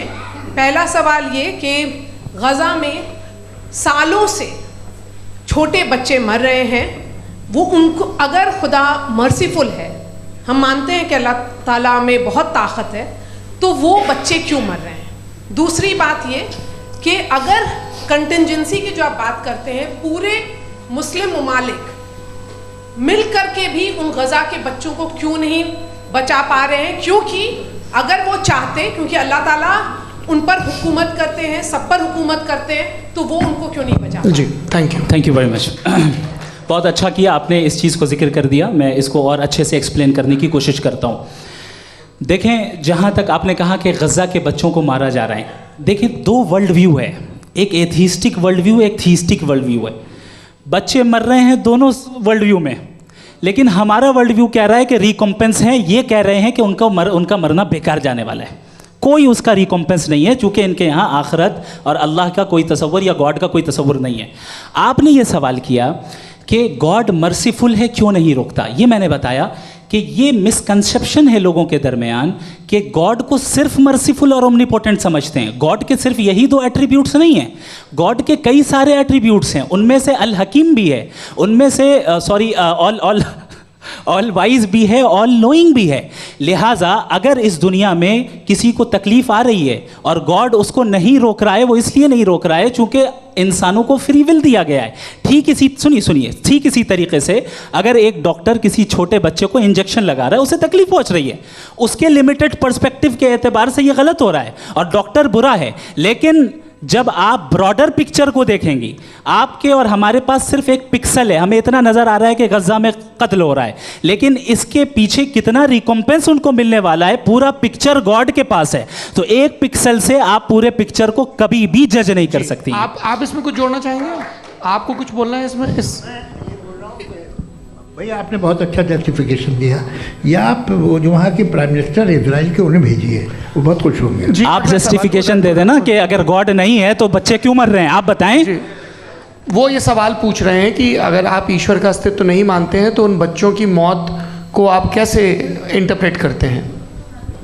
भाई ये दुनिया जो है, जो ताकतवर लोग होते हैं वो एक नाइंसाफ़ी करते हैं। तो ये अच्छा काम है आपके नज़दीक, तो नेचर नाइंसाफ़ी पे मबनी है। अरे मेरे भाई, आप नेचर की कहाँ बात कर रहे हैं, तो इंसान की बात। तो फिर जब मैं इंसान की बात कर रहा था, आप नेचर की बात करने लग गए। क्रॉस एग्जामिनेशन नहीं। हाँ, अब आप मुझे बोलने नहीं देंगे तो अलग बात है, आप बोलिए, मुझे कोई जी नहीं, ये क्रॉस एग्जामिनेशन, मुझे बोल तो लेने दीजिए। जी बोलिए। क्या बात ये है कि ह्यूमन सोसाइटी तभी साथ में रह सकती है जब वो मोहब्बत से, एकता से, एक दूसरे के एहतराम करके रहे। इसके अलावा पॉसिबल नहीं है, अकेले तो इंसान रह ही नहीं सकता।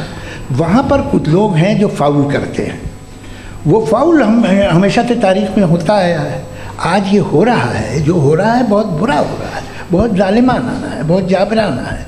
उसको आप कहें कि ये बच्चों को कॉम्पनसेशन मिल जाएगा या इसकी इंजेक्शन है, इंजेक्शन तो हेल्थ के लिए दिया जाता है। आप ये कह रहे हैं कि ये बच्चों की जो धज्जियाँ उड़ रही हैं ये इंजेक्शन है, ये टेस्ट है और उस टेस्ट में उनको ऐसा रिकॉम्पेंस मिलेगा जो आपके तसव्वुर के बाहर है। ये आप 3 बरस के बच्चे को बारूद से उड़ा के टेस्ट ले रहे हैं। वाह, वो नहीं ले रहा है, खुदा नहीं उड़ा रहा है, इजराइल उड़ा रहा है जी। ये तो उसको कंडेम अगला सवाल लेते हैं professor Purushottam Agarwal.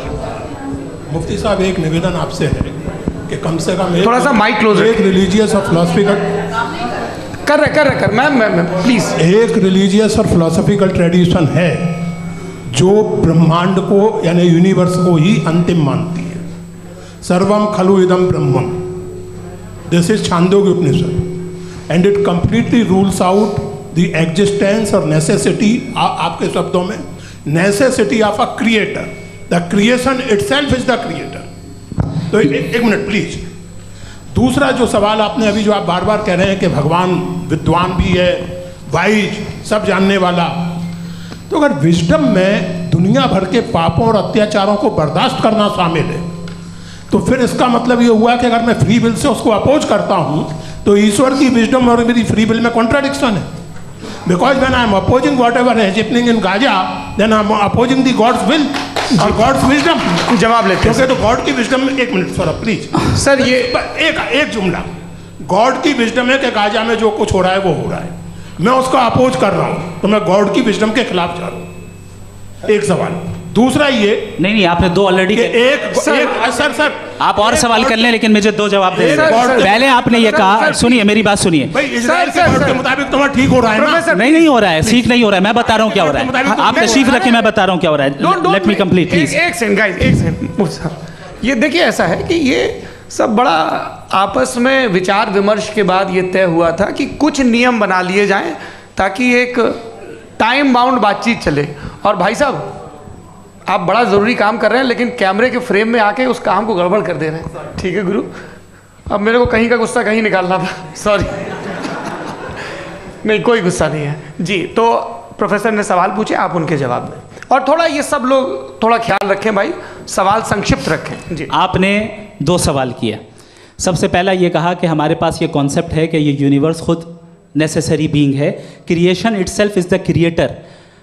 How irrational is this कि मैं एग्जिस्ट करूंगा बाद में, लेकिन अभी एग्जिस्ट कर भी रहा हूं, यानी एक ही टाइम में एग्जिस्ट भी कर रहे हैं, नहीं भी कर रहे हैं। This is not true. दूसरी चीज आपने कहा कि अगर इजराइल में, सॉरी माफ कीजिएगा, Israel doesn't exist, occupied Palestine में अगर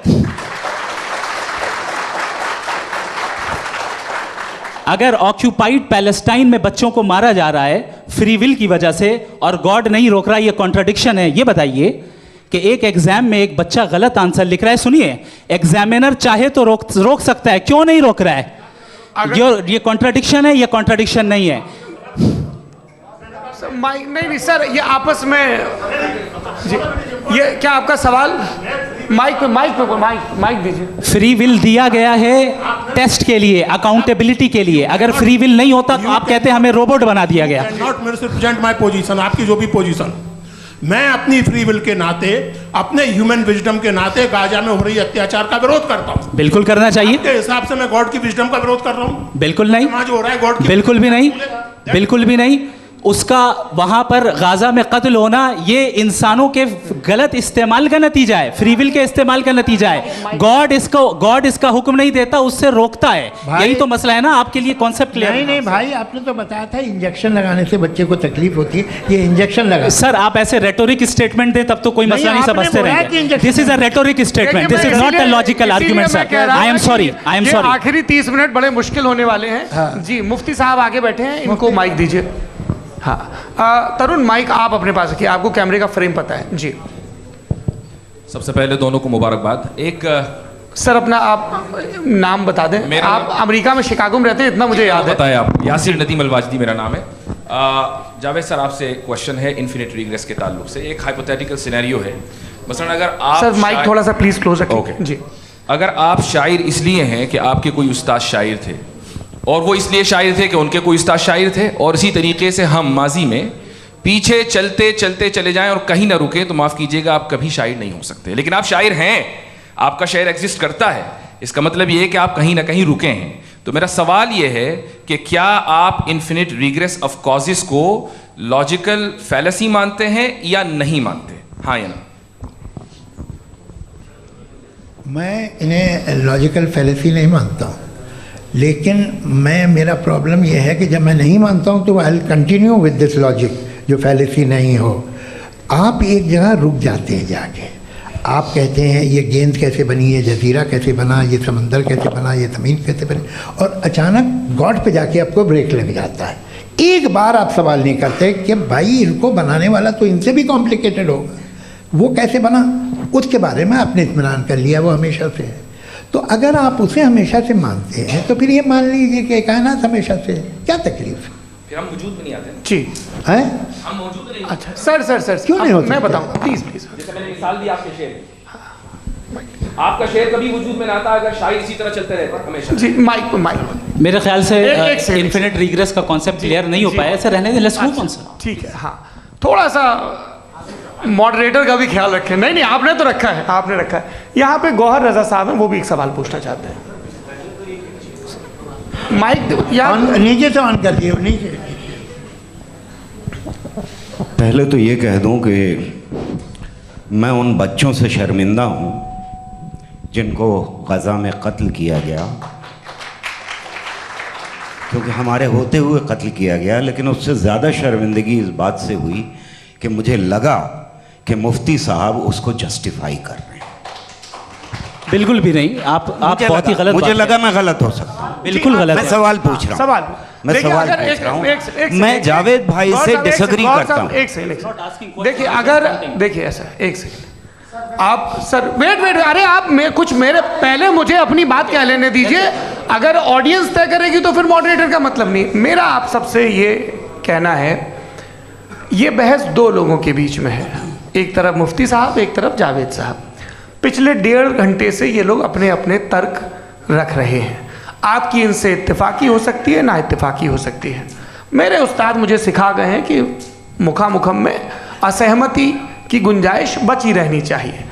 अगर मैं आपकी बहुत इज्जत करता हूँ गौहर साहब, आपने जो कमाल की किताबें लिखी, साइंटिफिक टेम्परामेंट, लेकिन मेरी ये गुजारिश है आप सबसे कि यदि आप इन लोगों ने जो बोला उन पर टिप्पणियाँ करेंगे तो ना वक्त की पाबंदी रहेगी, ना वो अनुशासन। आप सवाल पूछ लें, उस सवाल में जो बात आ जाए वो आ जाए। मैं जावेद साहब से डिसएग्री करता हूँ, इसलिए जावेद साहब से सवाल पूछ रहा हूँ। आपका सवाल जावेद अख्तर साहब से। और सवाल ये है मेरा कि जावेद साहब ने कई बार लॉजिक का इस्तेमाल किया कि साइंस में लॉजिक है और रिलीजन में लॉजिक नहीं है। मेरा ख्याल ये है कि रिलीजन में भी लॉजिक है, लेकिन उस लॉजिक की बेसिस ये है कि आप रुक जाते हैं, जिसका जिक्र जावेद साहब ने बार बार किया, यानी खुदा के तसव्वुर पे आते हुए, गॉड के तसव्वुर पे आते हुए रुक जाते हैं। और इसमें सवाल पूछना मतलब फॉरबिडन होता है। सवाल ये है कि क्या जावेद साहब इससे एग्री करते हैं कि साइंस की लॉजिक अलग है और रिलीजन की लॉजिक अलग है? बताइए सर।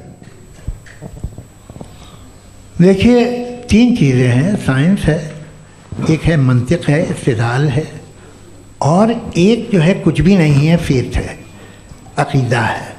मैं अक़ीदे की लॉजिक का कायल नहीं हूँ। मुझे आप इस्तिदलाल से, लॉजिक से, रीज़न से समझाइए, मैं मानने को तैयार हूँ, मेरा क्या नुकसान होगा। लेकिन ये कि अक़ीदे पे मैं नहीं जा सकता हूँ। अक़ीदे का मतलब है कि तुम ये मान लो, सवाल ना करो, ये नहीं। आप सारी बातें करके, बड़ी साइंटिफिक बातें करके एक जगह जाके खुदा के हुदूद पे रुक जाते हैं, सरेंडर कर देते हैं। मैं सरेंडर करने को तैयार नहीं। दैट्स ऑल जी। ये आगे सर बैठे हुए हैं, इनको माइक दीजिए। भाई। वो आप पूछना चाह रहे थे ना भाई? हाँ, नहीं मैं ये थैंक यू जी। आपका नाम? आसिम इफ्तिखार। आसिम जी, पूछिए।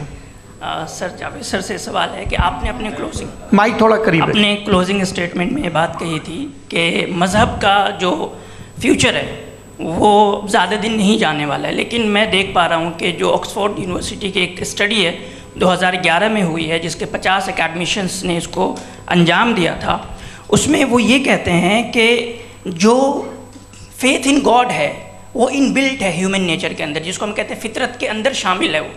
और वो ये कहते हैं कि अगर कोई ये समझता है कि मज़हब को वो ख़त्म कर देगा तो ये उसकी गलत फहमी है। तो आप इसके बारे में, इस स्टडीज़ के बारे में क्या कहते हैं? ठीक है, मैं उनसे एग्री नहीं करता हूँ। वो कौन से प्रोफेसर होंगे? ऐसा उनके पास डेटा है, इन्होंने डेटा के बेस होगा। डेटा क्या हो सकता है? फ्यूचर का डेटा तो नहीं हो सकता ना उनके पास, प्रेजेंट का डेटा हो सकता है। डेटा आपने सुना 100 साल पहले का बाद का डेटा? मैंने तो नहीं सुना आज तक। तो आज उनकी ये राय है और होगी राय, ठीक है। दुनिया में तरह तरह की राय है लोग, लेकिन मैं समझता हूँ कि वक्त के साथ इंसान ज़्यादा से ज़्यादा रीज़नेबल और लॉजिकल होता जा रहा है। आज आप देखिए वेस्टर्न यूरोप में क्या परसेंटेज है नॉन बिलीवर्स की, बहुत हाई। वहाँ चर्च खाली पड़े होते हैं। तो अल्टीमेटली तो इंसान कोई ऐसी बात बहुत अरसे तक नहीं मान सकेगा, चाहे गलत या सही, जो उससे उसके दिमाग को, उसके जहन को, उसकी लॉजिक को अपील न करे। वो कह रहे हैं तो ऑक्सफोर्ड के होंगे तो कैम्ब्रिज के होंगे, तो मुझे क्या लेना देना। उनका डेटा मुस्तकबिल का नहीं हो सकता है। जी। दीपक, हाँ पूछिए। मैं आऊँगा अभी, पीछे की साइड भी आऊँगा, माइक वहीं भेजूंगा 2-3 साल के लिए। जी जावेद साहब, आपसे सवाल है। नमस्ते। अरे भाई सर, अगर आप ही लोग को तय करना है तो फिर 200 लोग तय कर लें। ये एक साथ नहीं sir, please don't do this sir. Everybody has a right sir, but we can only take selected questions. No ना सर अरे ये भाई, यंग लोग भी हैं आराम तो इनकी ये अब उतने यंग, भाई आप यंग हैं कि नहीं हैं? एक मिनट, वो कह रहे हैं वो भी यंग हैं पूछ रहे हैं ना साहब, भाई। आप उनकी नौजवानी पर दावा उनको ही करने थे। हाँ मुफ्ती साहब आप यंग, हाँ पूछे।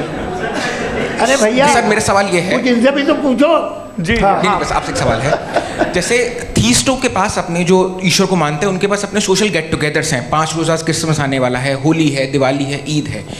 एथिस्ट क्या ऑफर कर रहे हैं? मतलब मैं इनकी दुकान से बोलूँ मैं आना चाहता हूँ उस तरफ, पर मैं अट्रैक्ट नहीं हो पा रहा हूँ। मैं सोशल गेट टुगेदर्स क्या है आपके पास? वो ये कह रहे हैं कि जो धार्मिक लोग हैं, अलग अलग धर्म के लोग, उनके उत्सव त्योहार कॉन्ग्रीगेशन बहुत हैं। अब आपको मैं एक सुनाता हूँ, यहाँ हिस्टोरियन भी बैठे हैं। मृदुला जी आप बताइएगा सही है कि नहीं। ये एक कॉन्स्टेंटाइन एक ग्रीक रोमन बादशाह था जो क्रिश्चियनिटी आने के 400 साल बाद उसने डिसाइड किया कि मैं क्रिश्चियन हो जाऊंगा, मेरी पूरी स्टेट कैंसिल हो जाएगी। उस ज़माने में ऐसे ही होता था, राजा जो धर्म इख्तियार करता था वो जनता भी कर लेती थी। इसलिए कि वो हो गया था बैंकक्रप्ट, और उसे जो मेडिटेरियन कोस्ट के रिच क्रिश्चियन वो थे मर्चेंट, उससे पैसा चाहिए था। तो उसने कहा यार क्रिश्चियन हो जाओ। तो उसने अपने वजीर से कहा कि भाई ये हिस्ट्री है कि अब हम लोग क्रिश्चियन हो जाते हैं। पहले सर हो जाएंगे, कोई प्रॉब्लम नहीं है, लेकिन एक प्रॉब्लम ये है कि 17 दिसंबर से 25 दिसंबर तक जो पेगन फेस्टिवल होता, जो पेगन जो फेस्टिवल होता है वो बंद हो जाएगा, इसलिए कि हम क्रिश्चियन हो गए तो होगा नहीं। तो वो बच्चों को बहुत बुरा लगेगा, पब्लिक को बहुत इन्जॉय करते हैं, ख़ासतौर से 25 को मेन डे। तो उसने कहा ये तो सही कह रहे हो, ये जीसस क्राइस्ट की पैदाइश कब थी? कहते साहब वो अप्रैल में थी। नहीं कट करो, वो 25 दिसंबर को है। ये हकीकत है जी। और 400 साल बाद क्रिश्चियनिटी के अप्रैल से दिसंबर ले आए, और इसलिए कि यहाँ पेगन फेस्टिवल होता था। अब मनाते हैं आप आराम से। ये जो सारे फेस्टिवल हैं ये रिलीजन से, हर एक को एक इंटरटेनमेंट डिपार्टमेंट चाहिए होता है अपनी कंपनी चलाने के लिए। तो ये रिलीजन ने, ये सेकुलर त्यौहार थे जिन्हें रिलीजन्स ने ले लिया है। ये मौसम के थे, फसलों के थे, किसानों के थे, उसको आपने लेके रिलीजियस रंग दे दिया। ये कोई रिलीजन से थोड़ी आए हैं आप। अच्छा हमें देखिए, हम तो मुल्द हैं, हम ईद मनाते हैं, हम दिवाली मनाते हैं, हम होली मनाते हैं, हम क्रिसमस मनाते हैं। बम्बई की फिल्म इंडस्ट्री की सबसे बड़ी होली हमारे घर में होती है, सबसे बड़ी ईद हमारे घर में होती है। वो हमारी सोशल वो है, हमारा हेरिटेज है। ऐसा थोड़ी है कि we will throw the baby along with the water. ये तो अच्छी चीज़ है, इन्हें रखो, जो बेकार है फेंक दो। जी हाँ हेलो जी, मेरा सवाल नादवी जी से है। जैसा कि आपने बोला कि गॉड टाइम के भी परे हैं और गॉड इतनी कॉम्प्लेक्स चीज़ है कि उसे ह्यूमन माइंड समझ नहीं सकता, और गॉड ने अर्थ पे फ्री विल भी दे दी है, तो आप अपना वक्त ज़ाया क्यों कर रहे हैं गॉड के बारे में बात करके? अपन को तो बात करनी चाहिए कि सोसाइटी को बेहतर कैसे करें। जी, मैं गॉड वही बताता है सोसाइटी को कैसे बेहतर करें। अभी मैं आपका जवाब देता हूँ। आपने कहा कि टाइम पे वो एग्जिस्ट नहीं करता, मेरा सवाल ये है कि जैसा आपने बोला कि गॉड बहुत ही कॉम्प्लेक्स चीज़ है। मैंने कहा ही नहीं कि कॉम्प्लेक्स है, तो आपके अल्फाज हैं। कॉम्प्लेक्स का लफ्ज़ गॉड के लिए सुइटेबल नहीं है। क्यों? क्योंकि कॉम्प्लेक्स वो चीज़ें होती हैं जो ऑब्जेक्ट हो। God is not an object जिसको आप इंस्ट्रूमेंट के जरिए लेबोरेटरी में जाके टेस्ट करें, oh it's very complex. No, वो कोई कार का इंजन नहीं है। वो फिलोसॉफिकली नेसेसरी बीइंग ऐसी बीइंग है जो सिंपल बीइंग है। हाँ, आप उसको मुकम्मल तौर पे उसकी तमाम हिकमतों को जान ले और हर चीज़ को जान ले, ये पॉसिबल नहीं है, क्योंकि वो ऑल वाइज है, आप ऑल वाइज नहीं है, और वो खुदा है, वो आपको सारी चीज़ें बता दे, ये ज़रूरी नहीं। मेरा सवाल ये नहीं था, मेरा सवाल ये था कि जब गॉड इतना परे है इस दुनिया से कि उसने अर्थ पे फ्री विल भी दी है, हम सब ह्यूमंस की फ्री विल है, और जो सोसाइटी में हो रहा है वो अपन लोग डिसाइड करेंगे, तो अपन लोग डिसाइड नहीं करेंगे ना, अपन लोग डिसाइड नहीं करेंगे।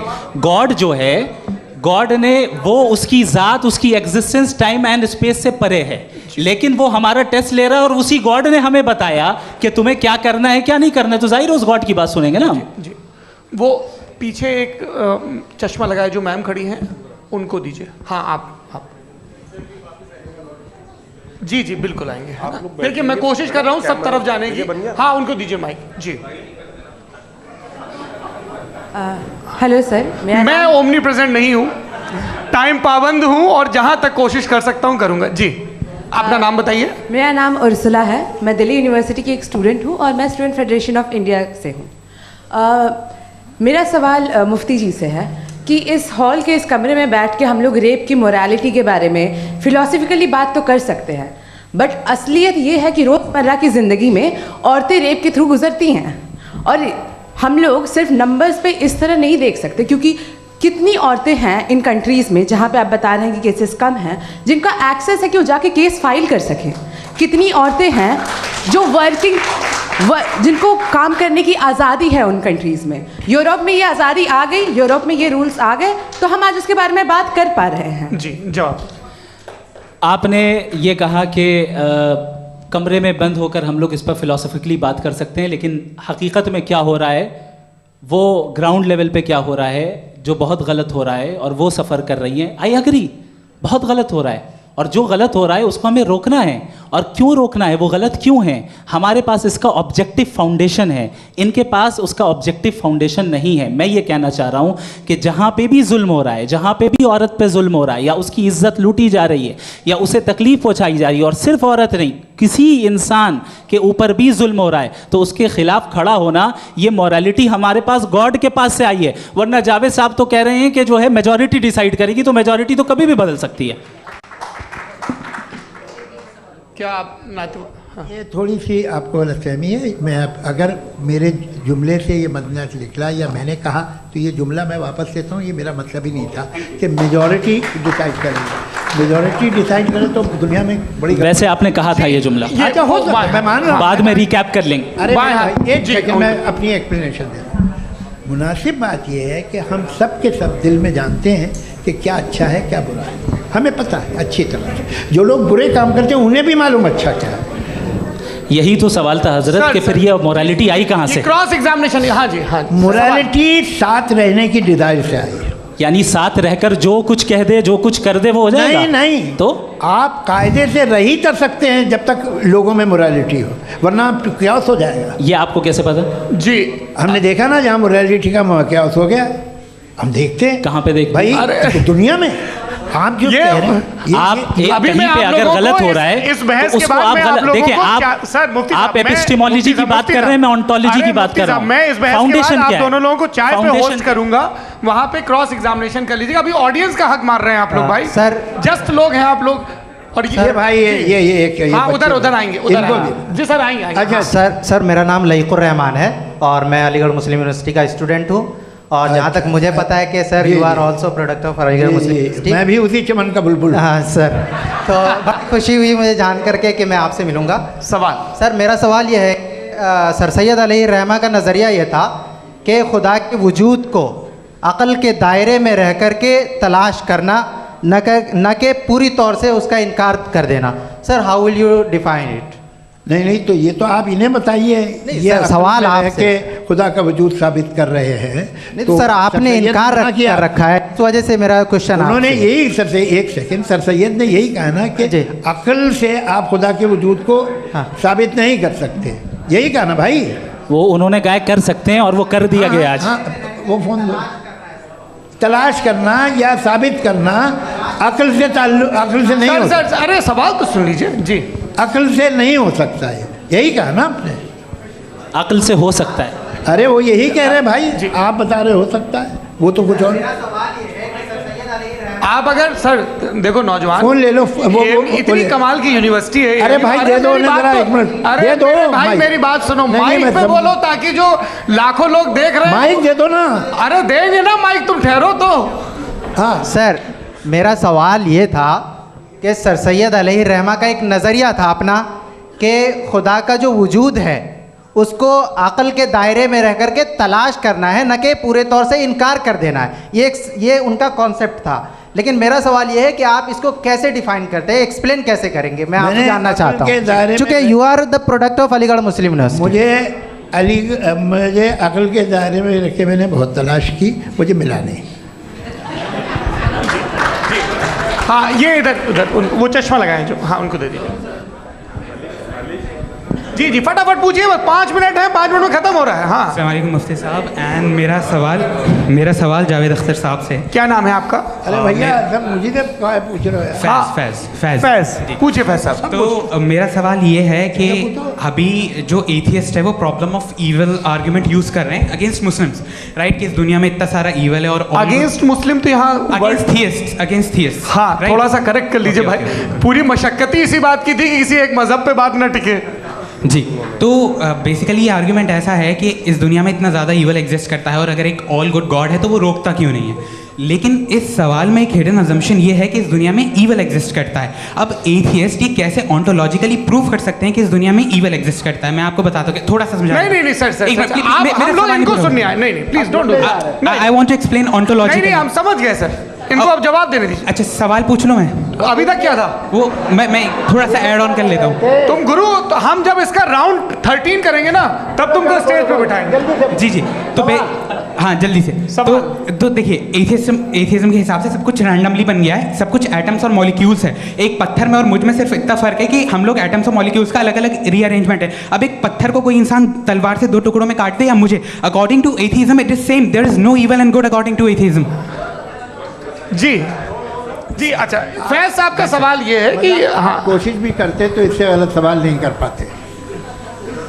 एक लाइफ फॉर्म है और लाइफ फॉर्म में फीलिंग्स हैं, मतलब लाइफ फॉर्म सुनता है, देखता है, टेस्ट कर सकता है, फील कर सकता है। तो उसकी जो क्वालिटी इस बबल में आ गई हैं वो जानवर में भी है, इंसान में भी है। तो जाहिर है कि उसे कोई तकलीफ पहुंचेगी, तो चूंकि उसके पास वो सेंसिटिविटी है तो मैं करेगा। पत्थर में वो सेंसिटिविटी नहीं है। तो ये क्या सवाल हुआ कि अगर पत्थर को काटा तो पत्थर को तकलीफ नहीं होती, तो आपको काटे तो आपको क्यों तकलीफ हो? बैठ जाइए। जी हाँ अगला सवाल। हाँ पूछे जी जावेद अख्तर साहब। अरे भैया सब आप लोग मुफ्ती साहब को छोड़ रहे हैं, तो मेरे ही पीछे पड़े हैं क्या? चलो बोलो भाई। You asked how God can exist when children die in Gaza. Huh? You asked how God can exist when children die in Gaza, and you also mentioned the rise of atheism in Europe. But the same events also are leading many atheists and non-believers to turn towards faith. How do you interpret this contradiction, where suffering pushes some away from God, yet brings others closer to belief? देखिए आपको एक बात बताऊं, दुनिया perfect तो कहीं भी नहीं है, हर जगह कुछ खामियां हैं। बेटा एक मिनट, मैं आप ही को कहेंगे, देखो वो तो कुछ खामियां, कमज़ोरियां, खराबियां सब जगह है। लेकिन अगर देखोगे ईमानदारी से कि दुनिया सबसे ज़्यादा महज़ब कहाँ है, एक आम शहरी को कहाँ हुकूक हासिल हैं, वो बोल सकता है, अपनी मर्ज़ी से काम कर सकता है, अपनी मर्ज़ी से राय दे सकता है, हुकूमत के ख़िलाफ़ बोल सकता है, बरसरे इक़्तिदार लोगों के बारे में बोल सकता है, सरमायादारों के ख़िलाफ़ बोल सकता है। तो आपको ये स्कैंडिनेवियन कंट्रीज़ में मिलेगा, वेस्टर्न यूरोप में मिलेगा। मैं नहीं कह रहा वो परफेक्ट है, बिल्कुल नहीं, वहाँ बहुत ख़राबियाँ भी हैं, परफेक्ट तो कोई। लेकिन जिन मुल्कों में, लैटिन अमेरिका देखो, गल्फ देखो, वहाँ पर आपको ये ज़रूर है कि रेप नहीं होते होंगे। रेप की ज़रूरत क्या है भाई? उसको तो ख़रीद लो, घर में रखो, सड़क पर रेप करने की क्या ज़रूरत है? मगर सुनिए, मगर हकीकत ये है कि वहाँ शख्सी आज़ादी राय देने की, बोलने की नहीं है। जी ये एक आखिरी सवाल मुफ्ती साहब से। हाँ मैम इनको माइक दीजिए। शुक्रिया। मेरा नाम मनीषा है, मैं हरियाणा से आई हूँ। मैं मुफ्ती साहब से एक बात पूछना चाहती हूँ। आप बार बार जावेद साहब को कॉन्ट्राडिक्ट तो कर रहे हैं कि आपने ये कहा, लेकिन आप भी अजम्पशंस के बेसिस पे बात कर रहे हैं। आपने खुदा के होने का कौन सा प्रूफ पेश किया है, खुदा की एग्जिस्टेंस का? अब इस सवाल को अलग रहने दीजिए, कौन एथीस्ट है कौन नहीं है। और दूसरी बात जो आपने एक छोटी सी कही थी कि ये फ्री विल का इस्तेमाल करता है इंसान अपनी, लेकिन इस फ्री विल का इस्तेमाल में मतलब खुदा ने ये दे दी सबको ये इजाज़त कि वो कितना घिनौनापन और कितने ज़्यादा ख़राब से ख़राब तरीके इस्तेमाल कर सकते हैं। जवाब सुनते जी। आप फ्री विल को मानती है ना, या अब कहती है कि फ्री विल नहीं है ना? मानती है ना? तो अब आपके पास इसका कोई एक्सप्लेनेशन नहीं है कि अगर एक इंसान उस फ्री विल का इस्तेमाल करके गलत काम कर रहा है और बच के अच्छी ज़िंदगी गुजार के निकल जा रहा है, उसका कोई रिकम्पेंस नहीं है। हमारे वर्ल्ड व्यू में जो इंसान गलत काम कर रहा है उसको भी रिकॉम्पेंस यानी उसका बुरा बदला मिलना है, और जो सही काम कर रहा है उसको सही बदला मिलना है। लिहाजा जो फ्री विल है वो इस तरीके से है कि एक लिमिटेड टाइम तक खुदा ने मोहलत दी है। ऐसा नहीं कि छूट दे दी, जो करना है करते रहो हमेशा। वक्त आएगा जब एग्जाम का टाइम खत्म होगा तब रिजल्ट आएगा, दौराने एग्जाम जबरदस्ती आपको नहीं बताया जाएगा। अरे भाई एक सेकंड, जी एक सवाल मुफ्ती साहब से मेरा सर सर मैं मुफ्ती साहब से जी हाँ रुक जाइए, आपसे फोन आप इसके बाद आपसे यही रहेंगे वो। हाँ बोलिए। मैं मुफ्ती साहब एक ही सवाल करता हूँ कि अगर जो हो रहा है फ्री विल से हो रहा है और एक दिन बरोज़ क़यामत इंसाफ होगा मैशर में वगैरह वगैरह, तो दुआ क्यों मांगते हैं लोग? दुआ मांगते हैं इसके मतलब है अभी भी उसने ये डिपार्टमेंट रखा है कि मैं रोज़मर्रा की ज़िंदगी में बिल्कुल बिल्कुल ही कैन। तो तुम कैन हो, तुम मुझे नौकरी दिला देते हो, मेरे बेटे को ग्रीन कार्ड दिला देते हो और 45,000 बच्चे मरते उन्हें रोकते नहीं हो। नहीं तो क्या आप ये कह रहे हैं कि इस दुनिया में जालिमों को कभी पकड़ ही नहीं होती है? अरे जो भी पकड़ होगी वो बच्चे रोते हैं। बिल्कुल देखिए, मैंने अपने ओपनिंग स्टेटमेंट में यही कहा था कि जनाब जावेद साहब सिर्फ इमोशनल आर्गुमेंट देंगे। This is an emotional argument. ये छोटे मोटे इसके पीछे का रीजन मैंने बताया क्या है। देखिए मैं बार-बार यहाँ पर मैंने बताया मंच से आप लोगों को सज्जनों इसलिए कह रहा हूँ ताकि थोड़ा सा आपके कॉन्शियस पे जोर रहे कि आपको ऑर्डर बचा के रखना है। वक्त तय हुआ था, ये वक्त पूरा हुआ, आपने इतने धैर्यपूर्वक सुना, मैं आप सबका बहुत बहुत शुक्रगुजार हूँ। यदि इन दोनों विद्वानों की इच्छा होगी तो कभी हम इस बातचीत का राउंड 2, राउंड 3, यही तो देखिए खूबी है इंसान की कि बहस मुबाहसे में वो पड़ा रहता है। आप लोगों ने बड़े धैर्य का परिचय दिया, बहुत बहुत शुक्रिया। इसी के साथ ये बातचीत यहाँ पे समाप्त होती है। मैं एक बात बता दूँ, ये सारी बहस हो गई, अब मुफ्ती साहब और बड़े मुफ्ती साहब इन के साथ मैं खाना खाने वाला हूँ।